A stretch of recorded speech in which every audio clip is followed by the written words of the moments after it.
नमस्कार दोस्तों, जय हिंद, वंदे मातरम। अपना सक्षम पॉइंट यूट्यूब चैनल पर एक बार फिर से आप सभी का हार्दिक स्वागत है। हम पढ़ रहे थे नाथ पब्लिकेशन की बुक। भारतीय इतिहास, जिसमें हमारा मध्यकालीन भारतीय इतिहास चल रहा था। मध्यकालीन भारतीय इतिहास में आज हमारा अंतिम चैप्टर है, 15वां नंबर चैप्टर, शिवाजी और पेशवाओं के अधीन हम मराठा साम्राज्य, 1627 से लेकर 1818 ईस्वी तक। इसके साथ ही मध्यकालीन भारतीय इतिहास का पाठ समाप्त होगा और फिर हम आधुनिक भारतीय इतिहास के बारे में पढ़ेंगे। कल और परसों 2 दिन होली का त्यौहार मनाया आराम से। उसके पश्चात होली के बाद 15 मार्च से जो मध्यकालीन भारतीय इतिहास के रवि कुलेरिया सर की ऑब्जेक्टिव बुक है, एक दो चैप्टर बाकी है, वो क्लासेज लगा के फिर 18-19 मार्च से हम इसका आधुनिक भारतीय इतिहास की क्लासेज शुरू करेंगे। तो करते हैं हम आज की इस क्लास को शुरू। 15 चैप्टर, मराठा साम्राज्य। सबसे पहले हम शिवाजी के बारे में पढ़ते हैं। तो शिवाजी का जन्म 19 फरवरी 1630 को पूना के पास सिवनेर के किले में हुआ। शिवाजी के पिता का नाम शाहजी भोंसले था, जो कि सिसोदिया वंश से संबंधित थे तथा आदिल शाही बीजापुर के अधीन सेवारत थे। शिवाजी की माता का नाम जीजाबाई था, जो देवगिरी के यादव वंश से संबंधित थी। शिवाजी की पत्नियां, शिवाजी की 3 पत्नियां, पुतलीबाई, साईबाई और सोयराबाई। पुतलीबाई जो शिवाजी की मृत्यु पर सती हो गई। साईबाई, इनके पुत्र का नाम संभाजी था।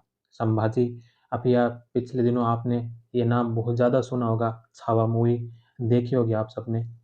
सोयराबाई, इनके पुत्र का नाम राजाराम था। राजाराम भी छावा मूवी में दिखाए गए थे। तो छावा मूवी आप सब देख के आए होंगे, नहीं देखी तो अवश्य देखना।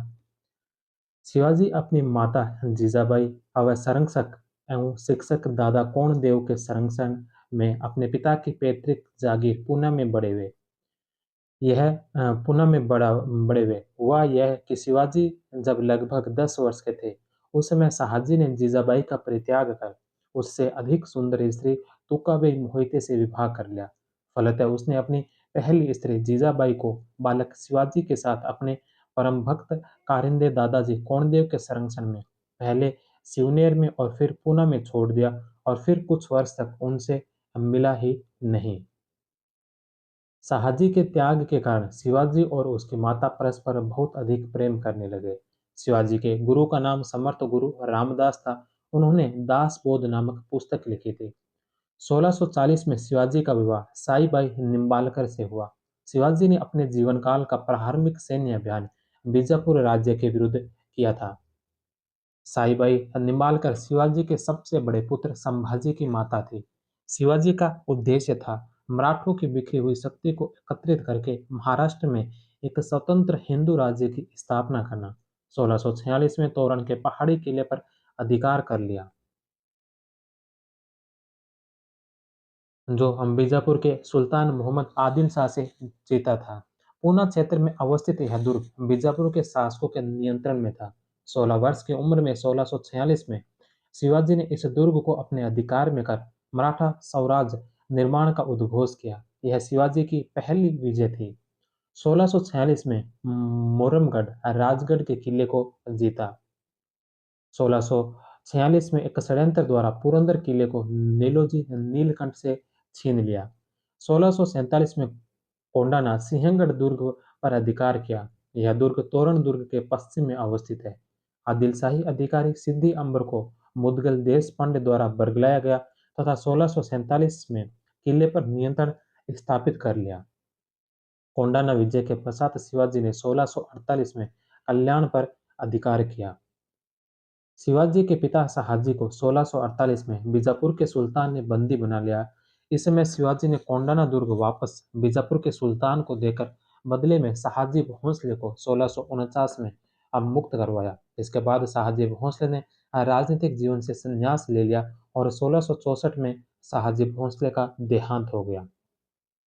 1656 ईस्वी में मराठा सरदार चंद्रराव मौर्य की हत्या कर जावली पर अधिकार किया, क्योंकि चंद्रराव शिवाजी के विरुद्ध बीजापुर राज्य की सहायता कर रहा था। 1656 ईस्वी में शिवाजी ने रायगढ़ को अपनी राजधानी बनाया।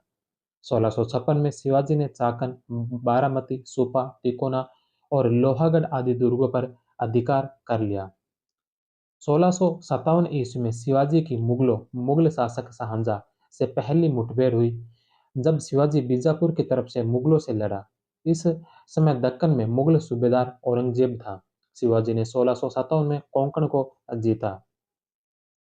1659 ईस्वी में बीजापुर राज्य ने अपने प्रख्यात सरदार अफजल खां अब्दुल्ला भटारी को शिवाजी को कैद करने या मार डालने हेतु भेजा। अफजल खान ने कृष्णा जी भास्कर को दूत बनाकर शिवाजी के पास भेजा था। अफजल खां छल द्वारा शिवाजी को मारना चाहता था। यह बात शिवाजी को पता चल गई। शिवाजी ने भी छल का जवाब छल से दिया। शिवाजी ने पंतोजी गोपीनाथ को दूत बनाकर अफजल खां के पास भेजा तथा कहलवाया कि शिवाजी बहुत भयभीत है और उन्हें क्षमा करने का आश्वासन दे तो प्रतापगढ़ के निकट पार नामक स्थान पर उससे मिल सकते हैं। शिवाजी को मिलने के स्थान पर बिना अस्त्र शस्त्र के आना था। शिवाजी ने अपनी सुरक्षा के लिए अपने अंगरखे के नीचे लोहे का कवच, अपनी पगड़ी के नीचे लोहे की टोपी और अपने बाएं हाथ में बगनखे तथा सीधे हाथ में बाह की एक तेज कटार को छिपा लिया। शिवाजी व अफजल खां सैयद बांदा को साथ लेकर आया। गले मिलकर अफजल खान ने शिवाजी को मारने का प्रयास किया तो शिवाजी ने बगनख व कटार से अफजल खान की हत्या कर दी। मराठों की जो सेना जंगल में छिपी थी, वह अब बिना नायक के बीजापुर सेना पर टूट पड़े। बीजापुरी सेना ने निराशाजनक मुकाबला किया और बुरी तरह से पराजित होकर भाग गई। शिवाजी ने बीजापुर की सेना को लूट लिया, जिसमें उसे 10 लाख रुपए और जेवरात हाथ लगे। इस विजय के बाद शिवाजी ने दक्षिण कोंकण और कोल्हापुर को भी जीत लिया। शिवाजी जीव महल और शंभूजी कावजी को साथ लेकर गया। शिवाजी ने मोरो पिंगले और नेताजी पालकर के नेतृत्व में सेना को छिपा रखा था। अपने घोड़े अपने घोड़े से बिना उतरे ही उस पहाड़ी चूहे को बंदी बना लूंगा, यह बात अफजल खान ने कही थी। स्मिथ ग्रांट डफ ने शिवाजी को हत्यारा बताया। औरंगजेब ने 1659 में शाइस्ता खान को दक्षिण का गवर्नर नियुक्त किया। वह उसे शिवाजी को समाप्त करने का आदेश दिया। फरवरी 1660 में अहमदनगर से रवाना होकर मई 1660 में पूना को अपना केंद्र बनाया। यहाँ पर शाइस्ता खान ने लाल महल पर अपना कैंप स्थापित किया। यहाँ से कल्याण भिंडी सहित समीप के क्षेत्रों पर अपना कब्जा जमाया। इस समय शिवाजी पनहाला में घिरे हुए थे।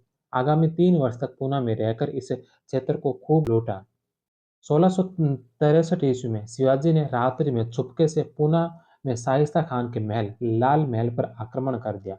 शाइस्ता खान चाकन जीतने के बाद जब अगस्त 1660 में पूना लौटा और उसी मकान में ठहरा जिसमें शिवाजी ने अपना बचपन बिताया था। शिवाजी अपने चुने हुए 400 सिपाहियों के साथ 15 अप्रैल 1663 ईस्वी को संध्या के समय पूना पहुंचे। जब वह शाइस्ता खान के निवास स्थान की सीमा में प्रवेश कर रहे थे, तब उन्हें मुगल रक्षकों ने टोका। उन्होंने जवाब दिया कि वे शाही सेना के मराठा सिपाही हैं और अपने नियुक्त स्थानों पर जा रहे हैं। पुनः दुर्ग में घुसने वाला शिवाजी पहला आदमी था। अंधेरा होते ही शिवाजी की सेना शाइस्ता खान की सेना पर टूट पड़ी। शाइस्ता खान भाग गया। शाइस्ता खान का पुत्र अब्दुल फतेह खान मारा गया। 10 फरवरी 1664 ईस्वी में शिवाजी ने सूरत पर आक्रमण किया। शिवाजी की का सूरत पर यह प्रथम आक्रमण था। सूरत को शिवाजी ने लूटा। 1 करोड़ रुपए मिले। मुगल फौजदार इनायत खान भाग गया, जिसका विवरण सर जॉन ऑक्सीडेन द्वारा मिलता है, जो उस समय सूरत कंपनी में अध्यक्ष थे। 1665 ईस्वी में औरंगजेब ने आमेर के मिर्जा राजा जयसिंह को शिवाजी को कुचलने के लिए भेजा। मुरार बीजाप्रभु नामक मराठा सेनापति मारा गया। जयसिंह ने पुरंदर को जीत लिया व रायगढ़ को घेर लिया। 11 जून 1665 ईस्वी को शिवाजी व जयसिंह के बीच पुरंदर की संधि हुई। यह संधि रघुनाथ पंडित अत्रेय के द्वारा करवाई गई थी। संधि की शर्तें थे कि शिवाजी ने अपने 35 में से 23 किले और करीब 4 लाख खून की वार्षिक आय की भूमि मुगलों को दे दी। रायगढ़ को सम्मिलित करके शिवाजी के पास केवल 15 किले और 1 लाख होड़ की वार्षिक आय की भूमि रही। शिवाजी ने मुगल आधिपत्य को स्वीकार कर लिया, परंतु अपने स्थान पर अपने पुत्र संभाजी को 5,000 घुड़सवारों के साथ मुगलों की सेवा में भेजना स्वीकार किया। शिवाजी ने बीजापुर के विरुद्ध मुगलों को सैनिक सहायता देने का वायदा किया। बीजापुर की बालाघाट जागीर शिवाजी के पास रहेगी, लेकिन बदले में उनको 40 लाख हुण 13 किस्तों में मुगलों को देने थे। 11 जून 1665 को यह संधि जयसिंह तथा शिवाजी के मध्य हुई, जिसका विवरण मनुची ने दिया है। पुरंदर की संधि में मुगलों को प्रदान किए गए 23 में से अधिकांश किले बाद में शिवाजी ने वापस प्राप्त कर लिए, लेकिन अपने जन्म स्थान शिवनेरी दुर्ग को वह वापस प्राप्त नहीं कर सका। औरंगजेब ने इस किले को अब्दुल अजीत खां के अधीन रखा था। शिवाजी ने उसको रिश्वत देकर खरीदना चाहा, लेकिन यह दुर्ग शिवाजी अपने अंतिम समय तक वापस प्राप्त नहीं कर पाया। जयसिंह ने औरंगजेब को लिखा कि हम शिवा को एक वृत्त के केंद्र की तरह बांध लेंगे। 5 मार्च 1666 ईस्वी में शिवाजी राजा जयसिंह के सुरक्षा आश्वासन पर औरंगजेब से मिलने आगरा आए। यहाँ पर शिवाजी का अपमान किया गया। आगरा में जयपुर भवन में राम सिंह की देखरेख में नजरबंद कर लिया गया। शिवाजी चतुराई से अपने सौतेले भाई हिरोजी फर्जंद को अपने स्थान पर लेटाकर फरार हो गए। फरार होने के बाद मथुरा गए, फिर प्रयाग, काशी, गोडवाना, गोलकुंडा होते हुए 25 दिनों में 12 सितंबर 1666 ईस्वी को शिवाजी पुणे रायगढ़ पहुंचते हैं। 1668 ईस्वी में जसवंत सिंह की सहायता से मुगल मराठा संधि हो गई, जिसके अनुसार औरंगजेब ने शिवाजी को स्वतंत्र शासक स्वीकार कर राजा की उपाधि दे दी। शिवाजी के संभाजी को बरार में एक मनसब और जागीर थी। बदले में संभाजी को युवराज मुअज्जम की सेवा में भेज दिया। युवराज मुअज्जम पुरंदर की संधि से पहले ही दक्कन का सूबेदार बन चुका था।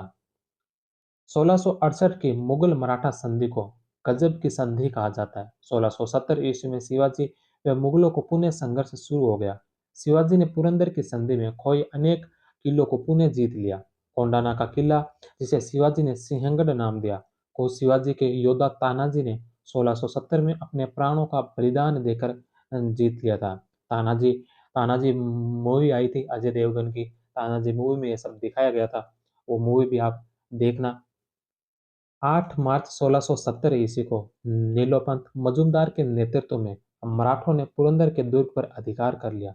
13 अक्टूबर 1670 को सूरत को शिवाजी ने दूसरी बार लूटा। 66 लाख रुपए मिले। सूरत से लौटते मार्ग में शिवाजी ने दाऊद खां और इखलास खां की मुगल सेना को कंचन मंचन का दर्रा, वाणी डिंडोरी का युद्ध में परास्त किया। 1671 में सलेहर को शिवाजी ने जीत लिया। सलेहर का युद्ध, नासिक।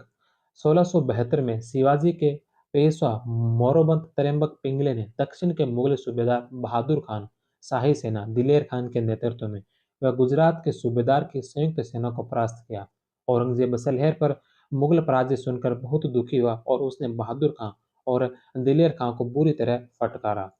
1672 ईस्वी में सिराज शिवाजी ने सूरत को तीसरी बार लूटा। 1673 में पन्हाला के दुर्ग को जीत लिया।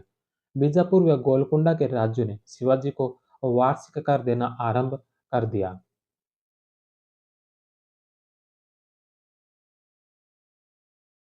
शिवाजी ने 6 जून 1674 ईस्वी को काशी के प्रसिद्ध विद्वान अविश्वेश्वर गंगा भट्ट की सहायता से रायगढ़ के किले में राज्याभिषेक करवाया। वह छत्रपति की उपाधि धारण की तथा पत्नी सोयराबाई को राजमहिषी घोषित किया। सोयराबाई का पुत्र राजा राम था। इस अवसर पर श्री शिवाजी छत्रपति उत्कीर्ण सोने और तांबे के सिक्के जारी किए, नया संवत जारी किया। इस अवसर पर शिवाजी ने छत्रपति, हिंदू धर्म उद्धारक, क्षत्रिय कुल अव्यतमसा, गो रक्षक प्रतिपालक जैसी उपाधियां धारण की। शिवाजी ने रायगढ़ को अपनी राजधानी बनाया, भगवा झंड ध्वज को अपना झंडा बनाया। शिवाजी के राज्याभिषेक के समय जॉर्ज ऑक्सटेन नामक विदेशी उपस्थित था। महाराष्ट्र के कट्टर ब्राह्मण शिवाजी को क्षत्रिय नहीं मानते थे, इसलिए काशी के गंगा भट्ट से राज्याभिषेक करवाया। शिवाजी का संबंध उदयपुर के राजपूत राजवंश से बताया जाता है। राज्याभिषेक के 12 दिन बाद शिवाजी की माता जीजाबाई का निधन हो गया। शिवाजी का दूसरी बार राज्याभिषेक निश्चलपुरी गोस्वामी नामक तांत्रिक के द्वारा 24 सितंबर 1674 को हुआ, क्योंकि उनका पहला राज्याभिषेक शुभ मुहूर्त में नहीं हुआ था। राज्याभिषेक के समय ब्राह्मणों व निर्धनों को बहुत अधिक धन दान देने के कारण रिक्त राजकोष को भरने के लिए निम्न अभियान किए गए। अब मुगल सेनापति बहादुर खां को पराजित कर 9 करोड़ रुपए व 200 घोड़े प्राप्त किए। बीजापुर के कोली प्रदेश पर आक्रमण किया। बीजापुर के ही खानदेश व बगलाना के प्रदेश को लूटा। कर्नाटक आक्रमण 1677-78। यह शिवाजी का अंतिम अभियान था। शिवाजी ने गोलकुंडा के मंत्री मदना के माध्यम से गोलकुंडा से संधि कर ली। मुगल सूबेदार बहादुर खां से भी समझौता कर लिया। 15 जुलाई 1677 ईस्वी को शेर खान लोधी ने शिवाजी को कर्नाटक सौंप दिया। जिंजी का किला शिवाजी की अंतिम विजय थी। इस अभियान में शिवाजी ने जिंजी, वेलूर, मदुरई आदि किलों को जीता। जिंजी को शिवाजी ने दक्षिणी भाग की राजधानी बनाया। तुंगभद्रा से कावेरी तक का संपूर्ण प्रदेश शिवाजी के नियंत्रण में आ गया। इस क्षेत्र को अपने अधीन करके शिवाजी ने अकूत संपत्ति प्राप्त की तथा इस क्षेत्र का प्रशासन रघुनाथ नारायण हनुमंते को सुपुर्द कर दिया।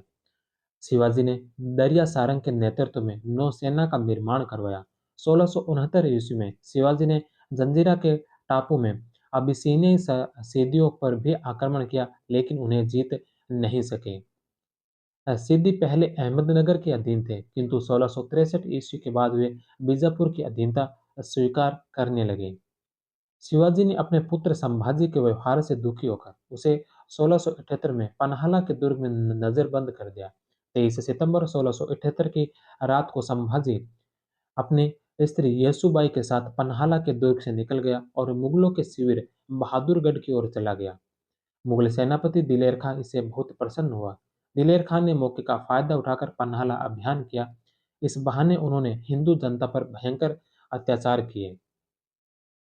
संभाजी ने जब दिलेर खां से हिंदुओं की वकालत की तो दिलेर खां ने संभाजी को फटकार लगाते हुए कहा, मैं खुद मुख्तार हूँ, तुम्हें सदाचार सिखाने की आवश्यकता नहीं है।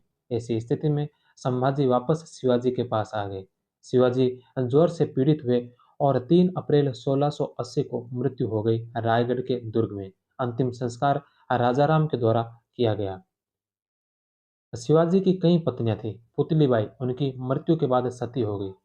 जदुनाथ सरकार के अनुसार शिवाजी में हिंदू धर्म की रक्षा की भावना तो थी, किंतु उनका मुख्य उद्देश्य राजनीतिक था तथा वे स्वतंत्र राज्य की स्थापना करना चाहते थे। शिवाजी के साम्राज्य संगठन में सर्वाधिक सहयोग छोटे सरदारों व देशमुखों ने दिया था। शिवाजी का प्रशासन। शिवाजी का प्रशासन महमूद गवा तथा बहमनी द्वारा बहमनी और मलिक अंबर द्वारा अहमदनगर में लागू पद्धति पर आधारित था। हजूर दफ्तर पूना में स्थित पेशवा का सचिवालय जो मराठा प्रशासन का केंद्र था। एलबेरीज दफ्तर पूना में स्थित यह हजूर दफ्तर का विभाग था। यह सभी प्रकार के लेखों से संबंधित था। इसमें आय व्यय व बचत का ब्यौरा रखा जाता था। सातले दफ्तर फडणवीस के अधीन। प्रशासन के शीर्ष पर राजा होता था जो छत्रपति की उपाधि धारण करता था। राजा अंतिम न्यायाधीश और सेनापति होता था। शिवाजी का प्रशासन अष्टप्रधान अर्थात 8 मंत्रियों की एक परिषद द्वारा चलाया जाता था। अष्टप्रधान परिषद का प्रत्येक मंत्री अपने विभाग का प्रमुख होता था। मंत्रियों से परामर्श लेने के लिए शिवाजी बाध्य नहीं थे। कोई भी पद आनुवंशिक नहीं था। शिवाजी के अष्टप्रधान पेशवा प्रधानमंत्री। इसका कार्य संपूर्ण राज्य की देखभाल करना, राजा की अनुपस्थिति में उनके कार्यों की देखभाल करना, सरकारी पत्रों तथा दस्तावेज पर राजा के नीचे मुहर लगाता था। शिवाजी के समय प्रथम पेशवा मोरोपंत पिंगले थे। इसके बाद मोरोपंत त्र्यंबक पिंगले पेशवा बने। दूसरा दूसरे मंत्री अमात्य पंत या मजूमदार होते थे। यह वित्त मंत्री था। इसका काम राज्य की आय व्यय की जांच करना था। शिवाजी का अमात्य रामचंद्र पंत नीलकंठ था। तीसरा मंत्री वाक्यानवीस कहलाया। यह राजा के दैनिक कार्यों तथा दरबार की प्रतिदिन की कार्यवाही, सुरक्षा व्यवस्था एवं गुप्तचर व्यवस्था की देखभाल करता था। शिवाजी के समय दंतोजी पंत इस पद पर थे। चौथा सुमंत या दबीर, यह विदेश मंत्रियों तथा रामचंद्र त्र्यंबक प्रथम सुमंत था। पांचवा सचिव चिटनीस या सुरनविस, यह राज्य के पत्र व्यवहार का कार्य देखता था तथा परगनों के हिसाब की जांच करता था। शिवाजी ने अन्नाजी दत्तो को यह पदभार दिया था। सेनापति सर ए नौबत, सेना की भर्ती, संगठन, रसद आदि का प्रबंधन करना ही इसका प्रमुख कार्य था। हमीरराव मोहिते इस पद पर था। पंडित राव सदर मुहतसिब, यह धार्मिक मामलों व अनुदानों की देखरेख करता था। शिवाजी के समय रघुनाथ राव पंडित इस पद पर था। न्यायाधीश, यह राजा के बाद मुख्य न्यायाधीश होता था। नेराजी पंत राव इस पद पर थे। पंडित राव व न्यायाधीश के अतिरिक्त सभी को अवसर आने पर सेना का नेतृत्व करना पड़ता था। प्रत्येक मंत्री के अधीन 8 अधिकारियों का कार्यालय था जो कार्यों के निष्पादन में सहायता देते थे। 8 प्रमुख अधिकारी, दीवान सचिव, मजूमदार, लेखा परीक्षक तथा लेखाकार, फडणवीस उप लेखाकार,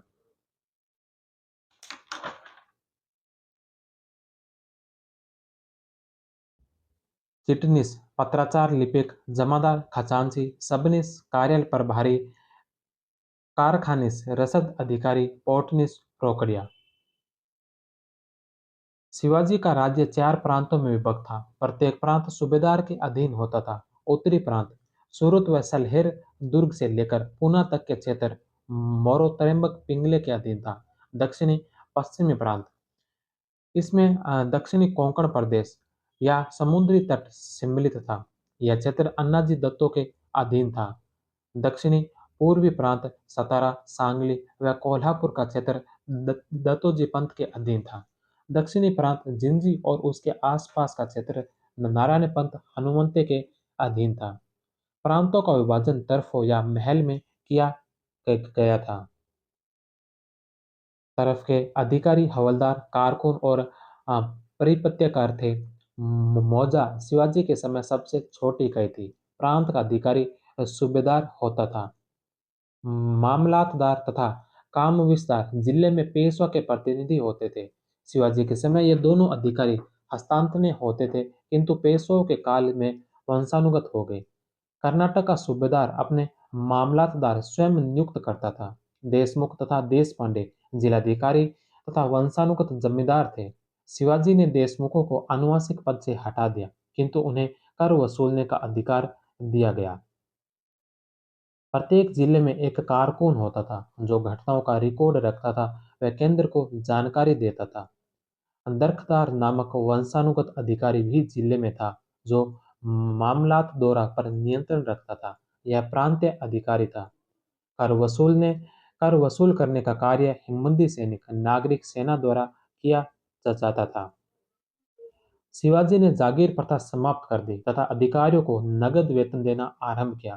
पेशवा को सरमहंजी अब सामंती व्यवस्था पसंद थी और बहुत सा साम्राज्य जागीरों के रूप में दिया गया। साम्राज्य को दो भागों में विभक्त किया गया। पहला स्वराज क्षेत्र और दूसरा मुगदई। स्वराज क्षेत्र मुल्क एक खादिम जिसमें महाराष्ट्र, कर्नाटक कर्नाटक और तमिलनाडु का काफी हिस्सा सम्मिलित था।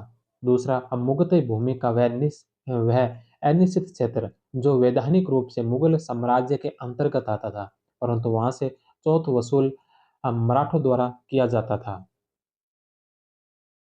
ग्राम प्रशासन, ग्राम का प्रधान अधिकारी पटेल पाटिल होता था जो प्रशासनिक व न्यायिक कार्य करता था। यह गांव से राजस्व वसूल करता, किंतु उसे सरकार से वेतन नहीं मिलता था। वह एकत्रित कर का एक हिस्सा अपने पास रख लेता था। पटेल के अधिक कुलकर्णी होता था जो भूमि का लेखा जोखा रखता था। कुलकर्णी के अधीन चौगुले का पद था जो पटेल की सहायता करता था। वह कुलकर्णी के लेखों की देखभाल करता था। गांव में 12 बलूते शिल्पी व 12 अलूटे ग्राम सेवक नियुक्त किए जाते थे। ये गांव में मांगों और व्यवसाय को पूरा करने के लिए विभिन्न व्यवसाय करने वाले वंशानुगत कारीगर होते थे। शिल्पियों को किसान उपज का एक निश्चित हिस्सा देते थे। सिक्कों की शुद्धता व भार की जांच पोतदार करते थे। सेठे महाजन, गांव का हाट अधिकारी, महार, गांव का सेवक। सैन्य व्यवस्था। शिवाजी की सेना का संगठन और अनुशासन बहुत अच्छा था। स्त्रियां फौज के साथ नहीं जा सकती थी। युद्ध के दौरान शत्रु पक्ष के बच्चों, वृद्धों, धार्मिक नेताओं, अपाहिजों पर अत्याचार प्रतिबंधित था। युद्ध अभियान के बाद प्राप्त माल ए गनीमा को राजकोष में जमा करवाना पड़ता था। सैन्य व्यवस्था में किलों का प्रमुख स्थान था। किलों में तीन अधिकारी होते थे: हवलदार, सर ए नौबत और सबनेस। यह ब्राह्मण होता था। किलों की सेना हवलदार के अधीन रहती थी। शिवाजी के पास 250 किले थे। शिवाजी ने विश्वासघात से बचने के लिए अलग अलग जातियों के व्यक्तियों को हवलदार, सबनीस, सर ए नौबत को दुर्ग का संयुक्त प्रभारी बनाया था। किले में एक ब्राह्मण, एक मराठा और एक कुनडी होता था। शिवाजी की सेना में पैदल, पाइक, घुड़सवार, हाथी, बंदूकची और नौसैनिक भी शामिल थे। घुड़सवार शिवाजी की सेना के प्रमुख भाग थे, जिन्हें पागा कहा जाता था। घुड़सवार सैनिक दो प्रकार के होते थे: बरगीर, जिन्हें राज्य की ओर से घोड़े व अस्त्र दिए जाते थे। दूसरे सिलेदार, वे सैनिक जो घोड़े व अस्त्र स्वयं लेकर आते थे। 25 घुड़सवार सैनिकों पर एक हवलदार, 5 हवलदारों पर एक जुमालदार, 10 जुमालदारों पर एक हजारी, 5 एक हजारी पर एक पंच हजारी, और पंच हजारी का वेतन होता था 2000 खून। सर ए नौबत घुड़सवार सेना का प्रधान होता था। प्रत्येक 25 टुकड़ियों के लिए राज्य की ओर से एक नाविक और एक भिस्ती दिया जाता था। शिवाजी ने मुस्लिमों को भी सेना में भर्ती किया था। पैदल सेना: 9 सैनिकों या पाइकों पर एक नायक, 10 नायकों पर एक हवलदार, 2 या 3 हवलदारों पर एक जुमालदार, 10 जुमालदारों पर एक हजारी, और 7 एक हजारी पर एक सर ए नौबत या सेनापति होता था। रॉबिन्स के अनुसार शिवाजी कैदी बनाए गए सैनिकों, अफसरों को युद्ध के बाद मुक्त कर दिया करता था। कोंकण प्रदेश जीतने के बाद जंजीरा के अबिसीनियाई सिद्धियों के आक्रमण से अपने समुद्र तट की रक्षा के लिए एक नौसेना का निर्माण आवश्यक था। अतः शिवाजी ने कोलाबा में एक जहाजी बेड़ा का निर्माण किया। एक कमान दरिया सारंग तथा दूसरी नायक के अधीन थी। नौसेना के प्रमुख को सरखेल कहा जाता था। मावले सैनिक शिवाजी के अंगरक्षक थे। मावले एक पहाड़ी लड़ाकू जाति थी। युद्ध से प्राप्त सभी वस्तु शाही खजाने में जमा करवाई जाती थी। न्याय प्रशासन। न्याय व्यवस्था में अंतिम न्यायाधीश शिवाजी थे। न्याय व्यवस्था में अंतिम न्यायाधीश शिवाजी थे। शिवाजी न्यायाधीश एवं पंडित राव की सहायता से निर्णय करते थे। शिवाजी का न्यायालय धर्मसभा या हुजूर हाजिर मजलिस कहा जाता था। गांव के मामलों की सुनवाई पटेल करते थे। ग्रामीण मामलों की सुनवाई पटेल। डॉक्टर ईश्वरी प्रसाद के अनुसार शिवाजी की न्याय व्यवस्था प्राचीन हिंदू कानून पर आधारित थी। न्यायाधीश ब्राह्मण होते थे, जो स्मृतियों के आधार पर निर्णय देते थे। अपील की अंतिम अदालत को हुजूर हाजिर मजलिस कहा जाता था। वहीं पटेल ग्रामीण न्यायाधीश होता था, जो दीवानी व फौजदारी मामले सुनता था। यह न्यायालय की अहम कड़ी थी। राजस्व प्रशासन। शिवाजी की राजस्व व्यवस्था मलिक अंबर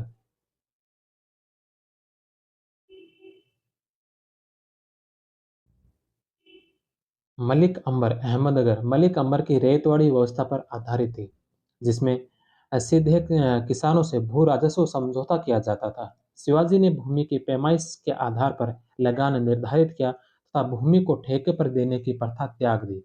भूमि के नाप की इकाई काठी थी। 20 काठी एक बीघा के बराबर होती थी तथा 120 बीघा एक चंवर के बराबर होती थी। आरंभ में पैदावार का एक तिहाई लगान वसूल किया जाता था, जो बाद में 40% कर दिया गया, क्योंकि इसके बदले स्थानीय करों व चुंगी को माफ कर दिया जाता था। लगान नगद व अनाज दोनों रूपों में दिया जाता था। शिवाजी ने अपने अधिकारियों को कृषकों को दिन में 2 बार भोजन उपलब्ध कराने का निर्देश दिया था। उन्होंने बेल और कृषि उपकरणों को खरीदने हेतु बिना ऋण के तगाई कही जाने वाली अग्रिम राशि को उपलब्ध करवाना। उन्होंने कृषकों को यह ऋण 8 से 10 वर्षों में अदा करने की रियायत दी थी। मराठों में प्रचलित तांबे के सिक्कों को रुक्का कहा जाता था। राज्य कृषि को प्रोत्साहन के लिए तकावी ऋण देता था। शिवाजी के आदेश पर 1679 में अन्नाजी दत्तो ने एक विस्तृत भू सर्वेक्षण करवाया। शिवाजी द्वारा जमीन मापने हेतु कुड़ैया काठी का प्रयोग किया जाता था। राजस्व निर्धारण के लिए शिवाजी का राज्य 16 प्रांतों में बांटा गया। प्रांतों को तर्फ और मौजों में अब बांटा गया। तर्फ का प्रधान कारकुन कहलाता था। गांव के पैतृक राजस्व अधिकारी पाटिल व जिले के देशमुख व देश पांडे कहलाते थे। जिनका भूमि पर पैतृक अधिकार होता था वे मिरासदार कहलाते थे। भूमि कर व व्यापारिक कर शिवाजी के आय के स्थायी साधन थे। चौथ व सरदेशमुखी। चौथ किसी बाहरी क्षेत्र से उसके कुल भू राजस्व का 1/4 25% हिस्सा चौथ के रूप में लिया जाता था। रानाडे के अनुसार चौथ तीसरी शक्ति के आक्रमण से सुरक्षा के लिए लिया जाने वाला टैक्स था। जदुनाथ सरकार के अनुसार चौथ मराठा आक्रमण से बचने के बदले में लिया जाने वाला कर था। सरदेसाई के अनुसार चौथ विजित क्षेत्रों से वसूल किया जाने वाला कर था। चौथ विजित राज्यों में उपज का 1/4 रूप में वसूल किया जाता था। सरदेशमुखी। सरदेशमुखी आय के 10% से 10% के कर के 10% के रूप में अतिरिक्त अतिरिक्त कर था। यह कर प्रजा के वंशानुगत सरदेशमुखी होने के नाते लिया जाता था। सरदेशमुखी कर उन बाह्य क्षेत्रों से वसूला जाता था जिन पर शिवाजी अपना वंशानुगत अधिकार मानता था तथा उस क्षेत्र की सरदेशमुखी होने के नाते जनता से उनकी विस्तार कर वसूलने का अधिकार रखता था। चौथ का विभाजन। 66% मराठा सरदारों को मोकास के रूप में दिया जाता था। 25% राजा हेतु बबती के रूप में दिया जाता था। 6% पंथ हेतु सहोत्रा के रूप में दिया जाता था। 3% राजा की इच्छा पर नाडगुंडा के रूप में सचिव को दिया जाता था। महत्वपूर्ण बिंदु। मराठों का उदय आकस्मिक अग्निकांड की भांति हुआ, यह कहा था ग्रांड डफ ने। शिवाजी ने हिंदू पातशाही अंगीकार किया और छत्रपति तथा हिंदुत्व धर्मोद्धारक की उपाधि धारण की। मराठों का उत्थान औरंगजेब की हिंदू विरोधी नीतियों के कारण हुआ था। यह बात कही थी जदुनाथ सरकार ने, जी.एस. देसाई ने व एम.जी. रानाडे ने। शिवाजी को पहाड़ी चूहा औरंगजेब ने कहा। शिवाजी को राजा की उपाधि भी औरंगजेब ने दी। ग्रांड डफ की पुस्तक है the history of Maratha. Mahadev Govind Ranade की पुस्तक है rise of the Maratha. Shivaji को गो ब्राह्मण प्रतिपालक की भी संज्ञा दी गई है। शिवाजी को राष्ट्र निर्माता माना जाता है जदुनाथ सरकार ने। जदुनाथ सरकार की पुस्तकें the history of Aurangzeb, the fall of the Mughal empire, Shivaji and his time. Shivaji को the last constructive Hindu genius कहा था जदुनाथ सरकार ने। बखार मराठा इतिवृत्त को कहा जाता था।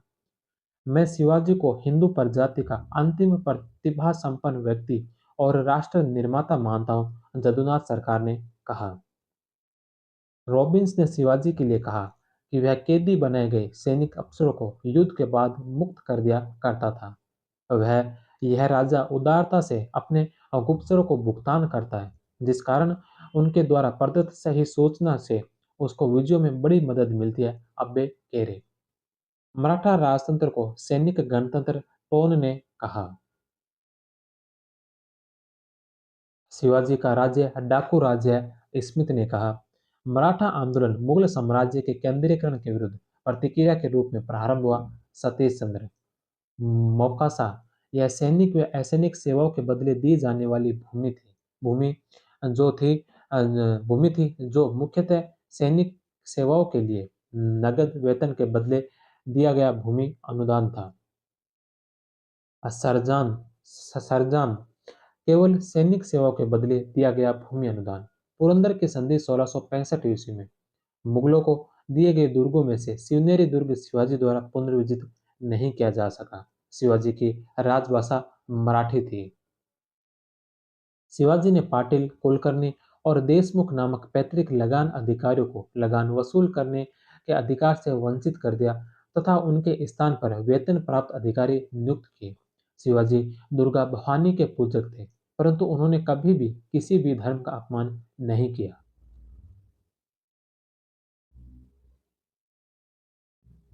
इतिहासकार खफी खान ने शिवाजी को धार्मिक नीति की प्रशंसा की है।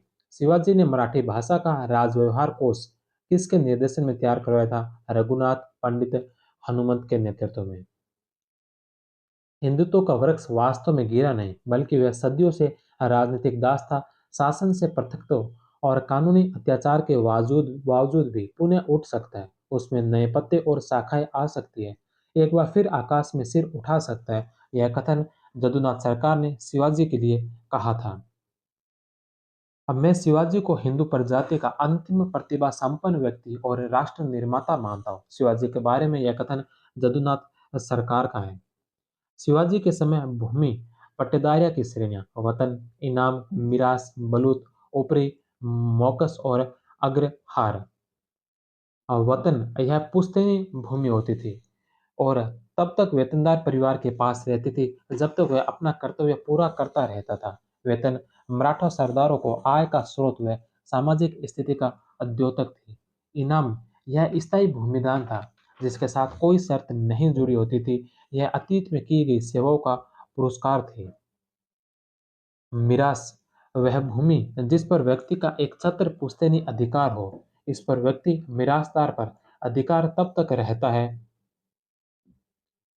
जब तक वह उसे बिक्री, गिरवी अथवा उपहार द्वारा हस्तांतरित न कर दे। ऊपरी वह भूमि जो अस्थायी होती थी। सरकार की कृषि योग्य भूमि में से कुछ भूमि ऊपरियों के पट्टे पर दी जाती थी। पट्टे के समाप्त होने पर ऊपरियों के दावे व अधिकार भी समाप्त हो जाते थे। शिवाजी के उत्तराधिकारी शिवाजी की दो पत्नियों से उत्पन्न पुत्र संभाजी साईबाई का पुत्र बड़ा पुत्र था। राजाराम सोयराबाई का पुत्र था। शिवाजी की इच्छा के अनुसार अप्रैल 1680 में रायगढ़ में राजाराम का राज्याभिषेक कर दिया गया, परंतु पन्हाला के किले में कैद संभाजी ने किलेदार की हत्या करके प्रधान सेनापति हमीरराव मोहिते को अपने पक्ष में कर लिया तथा राजाराम और उसकी माता सोयराबाई को कैद करके स्वयं 20 जुलाई 1680 ईस्वी को गद्दी पर बैठा रायगढ़ को अपनी राजधानी बनाया।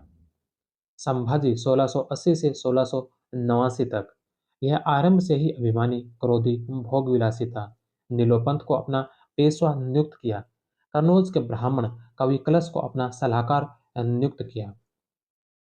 इसके समय अष्टप्रधान का विघटन हो गया। जब मुगल फौजों ने संभाजी को कल्याण में घेर लिया तो रसद पुर्तगालियों ने मुगलों की रसद की सहायता की थी। संभाजी को जंजीरा के सिद्धियों पुर्तगालियों और अंग्रेजों से भी संघर्ष करना पड़ा था। 1681 ईस्वी में अकबर औरंगजेब का पुत्र विद्रोह कर संभाजी की शरण में आ गया। संभाजी ने अकबर को सुरक्षा तो दी परंतु विशेष सहायता नहीं दी। अकबर मराठा राज्य में 6 वर्ष तक रहा था। 1687 में औरंगजेब दक्षिणी भारत अभियान पर आया। 1687 में ही मुगल व मराठों के मध्य बाई का युद्ध हुआ जिसमें हमीरराव मोहिते मारा गया। मराठे कमजोर हो गए। उसके बाद मुगलों ने मराठों को घेरना आरंभ कर दिया। यह देखकर संभाजी के बहुत से साथी उसे छोड़कर भाग गए और संभाजी स्वयं भी पन्हाला और रायगढ़ के बीच शरण के लिए भागता फिरा। औरंगजेब के सेनापति मुकरब खान ने फरवरी 1689 में संगमेश्वर के पास संभाजी और कवि कलश को गिरफ्तार कर लिया। संभाजी ने औरंगजेब के लिए कहा कि वह अपनी बेटी का विवाह उससे कर दे। संभाजी ने औरंगजेब से कहा कि वह अपनी बेटी का विवाह उससे कर दे। इस पर 11 मार्च 1689 को संभाजी व कवि कलश की हत्या कर दी। संभाजी की पत्नी येसुबाई और पुत्र साहू को रायगढ़ के किले में कैद कर लिया। औरंगजेब ने संभाजी को नार के पिता का नार के पुत्र कहा था। राजाराम 1689 से 1700 ईस्वी तक जब संभाजी मुगलों द्वारा फरवरी 1689 में पकड़े गए तो इसी समय राजाराम को मराठा मंत्री परिषद से राजा घोषित कर दिया। वह रायगढ़ में उसका राज्याभिषेक किया गया। 25 मार्च 1689 को रायगढ़ पर मुगलों का आक्रमण हुआ। तब संभाजी की विधवा येसुबाई ने राजाराम को निकाला और प्रतापगढ़ किले में भेज दिया। राजाराम अपने को संभाजी के पुत्र साहू का प्रतिनिधि मानता था जो उस समय औरंगजेब की कैद में था। इसी कारण राजा होते हुए भी कभी सिंहासन पर नहीं बैठा। राजाराम मुगलों के आक्रमण की आशंका से ही 1689 ईस्वी में रायगढ़ छोड़कर जिंजी चला गया। 1698 तक जिंजी ही मुगलों के विरुद्ध मराठा गतिविधियों का केंद्र रहा। 1691 ईस्वी में जुल्फिकार खां के नेतृत्व में मुगल सेना ने जिंजी का घेरा डाल दिया और यह 8 वर्षों तक चलता रहा। 1698 में जिंजी पर मुगलों का अधिकार हो गया। जिंजी के घेरे की घटनाओं का विवरण मनुची ने दिया है। इस समय मुगल शहजादा कामबख्श ने राजाराम से गुप्त पत्र व्यवहार भी किया। साथ ही जुल्फिकार खां को कैद करने की योजना भी बनाई, लेकिन सारा भेद खुल गया और कामबख्श को कैद कर लिया गया। 1698 में राजाराम सतारा पहुंचा और उसको अपनी राजधानी बनाया। राजाराम को सातानजी घोरपड़े, धन्नाजी जाधव नामक दो योग्य मराठा सेनानायकों ने साथ दिया। राजाराम ने मराठा सरदारों को सेना में रखने व अपने क्षेत्र में स्वतंत्रता से कार्य करने की छूट दी। राजाराम ने मराठा सरदारों को जागीरें दी, जिससे मराठा परिसंघ का उदय हुआ। संभाजी की हत्या के बाद संभाजी की हत्या के बाद राजाराम के नेतृत्व में मराठा स्वतंत्रता संग्राम आरंभ हुआ, जो 1707 ईस्वी में मुगलों द्वारा शाहू को मराठा छत्रपति स्वीकार करने तक चलता रहा। 1689 में राजाराम के प्रतिनिधि नामक नया पद राजाराम ने प्रतिनिधि नामक एक नया पद सृजित किया। पद क्रम में पेशवा का पद प्रतिनिधि के बाद था। इस प्रकार शिवाजी ने अष्टप्रधान में 9 मंत्री हो गए। इसके अलावा राजाराम ने हुकूमत पन्हा तथा पंत सचिव नामक नए पदों का सृजन किया। शिवाजी द्वितीय तथा ताराबाई 1700 से लेकर 1707 ईस्वी। राजाराम के बाद उसका 4 वर्षीय पुत्र शिवाजी द्वितीय मराठों का शासक बना तथा राजाराम की पत्नी ताराबाई संरक्षिका बनी। ताराबाई ने मुगलों से रायगढ़, सातारा तथा सिंहगढ़ आदि छीन लिए तथा मुगलों के विरुद्ध संघर्ष जारी रखा। औरंगजेब की मृत्यु के बाद बहादुर शाह प्रथम ने 8 मई 1707 ईस्वी को शाहू को कैद से मुक्त कर दिया। मुगल सरदार जुल्फिकार खां का विचार था कि शाहू के महाराष्ट्र पहुंचने और छत्रपति का दावा करने से मराठे गृह क्लेश में फंस जाएंगे। लेकिन जब शाहू दक्षिण पहुंचा तब तक ताराबाई ने शिवाजी द्वितीय को छत्रपति घोषित कर दिया था। शाहू को मुगलों की कैद से ही राजा की उपाधि और मनसब भी दिया गया। शाहू ने बालाजी विश्वनाथ की मदद से धन्नाजी जाधव को अपने पक्ष में कर लिया तथा खेड़ा के युद्ध में 12 अक्टूबर 1707 को ताराबाई को परास्त कर दिया। 1708 में शाहू ने सतारा को जीत लिया। इसके पश्चात छत्रपति शाहू बनते हैं 1708 से लेकर 1749 ईस्वी तक। शाहू का पालन पोषण औरंगजेब के संरक्षण में गुलाब बाड़ी में हुआ। शाहू औरंगजेब को पिताजी कहता था। औरंगजेब ने शाहू को ईमानदारी व राजा की उपाधि ईमानदार एवं राजा की उपाधि और 7,000 का मनसब दिया। संभाजी के पुत्र शाहू का 1708 में राज्याभिषेक हुआ। मनुची ने ताराबाई के बारे में लिखा कि ताराबाई ने मुगलों के दांत खट्टे कर दिए। ताराबाई शिवाजी द्वितीय को लेकर कोल्हापुर चली गई। मराठा राज्य दो भागों में बंट गया। सतारा शाहू के नियंत्रण में रहा व कोल्हापुर शिवाजी द्वितीय के नियंत्रण में। शिवाजी द्वितीय के बाद राजाराम का दूसरा पुत्र संभाजी द्वितीय कोल्हापुर की गद्दी पर बैठा। संभाजी द्वितीय राजाराम की दूसरी पत्नी राजसबाई का पुत्र था। राजसबाई ने 1714 ईस्वी में ताराबाई व शिवाजी द्वितीय को बंदी बना लिया। इसे महल षड्यंत्र कहा जाता है। साहू ने एक नवीन पद सेनाकर्ते 1708 में का सर्जन किया और उस पर बालाजी विश्वनाथ को नियुक्त किया। 1713 ईस्वी में उसे पेशवा बनाया। 1731 की वारना की संधि द्वारा सतारा व कोल्हापुर की शत्रुता समाप्त हुई। इस संधि द्वारा संभाजी द्वितीय को मराठा राज्य के दक्षिणी भाग, जिसकी राजधानी कोल्हापुर थी, पर शासन करने का अधिकार मिल गया तथा उत्तरी भाग, जिसकी राजधानी मराठा थी, पर शाहू का अधिकार रह गया। 1713 ईस्वी में बालाजी विश्वनाथ को पेशवा नियुक्त किया गया।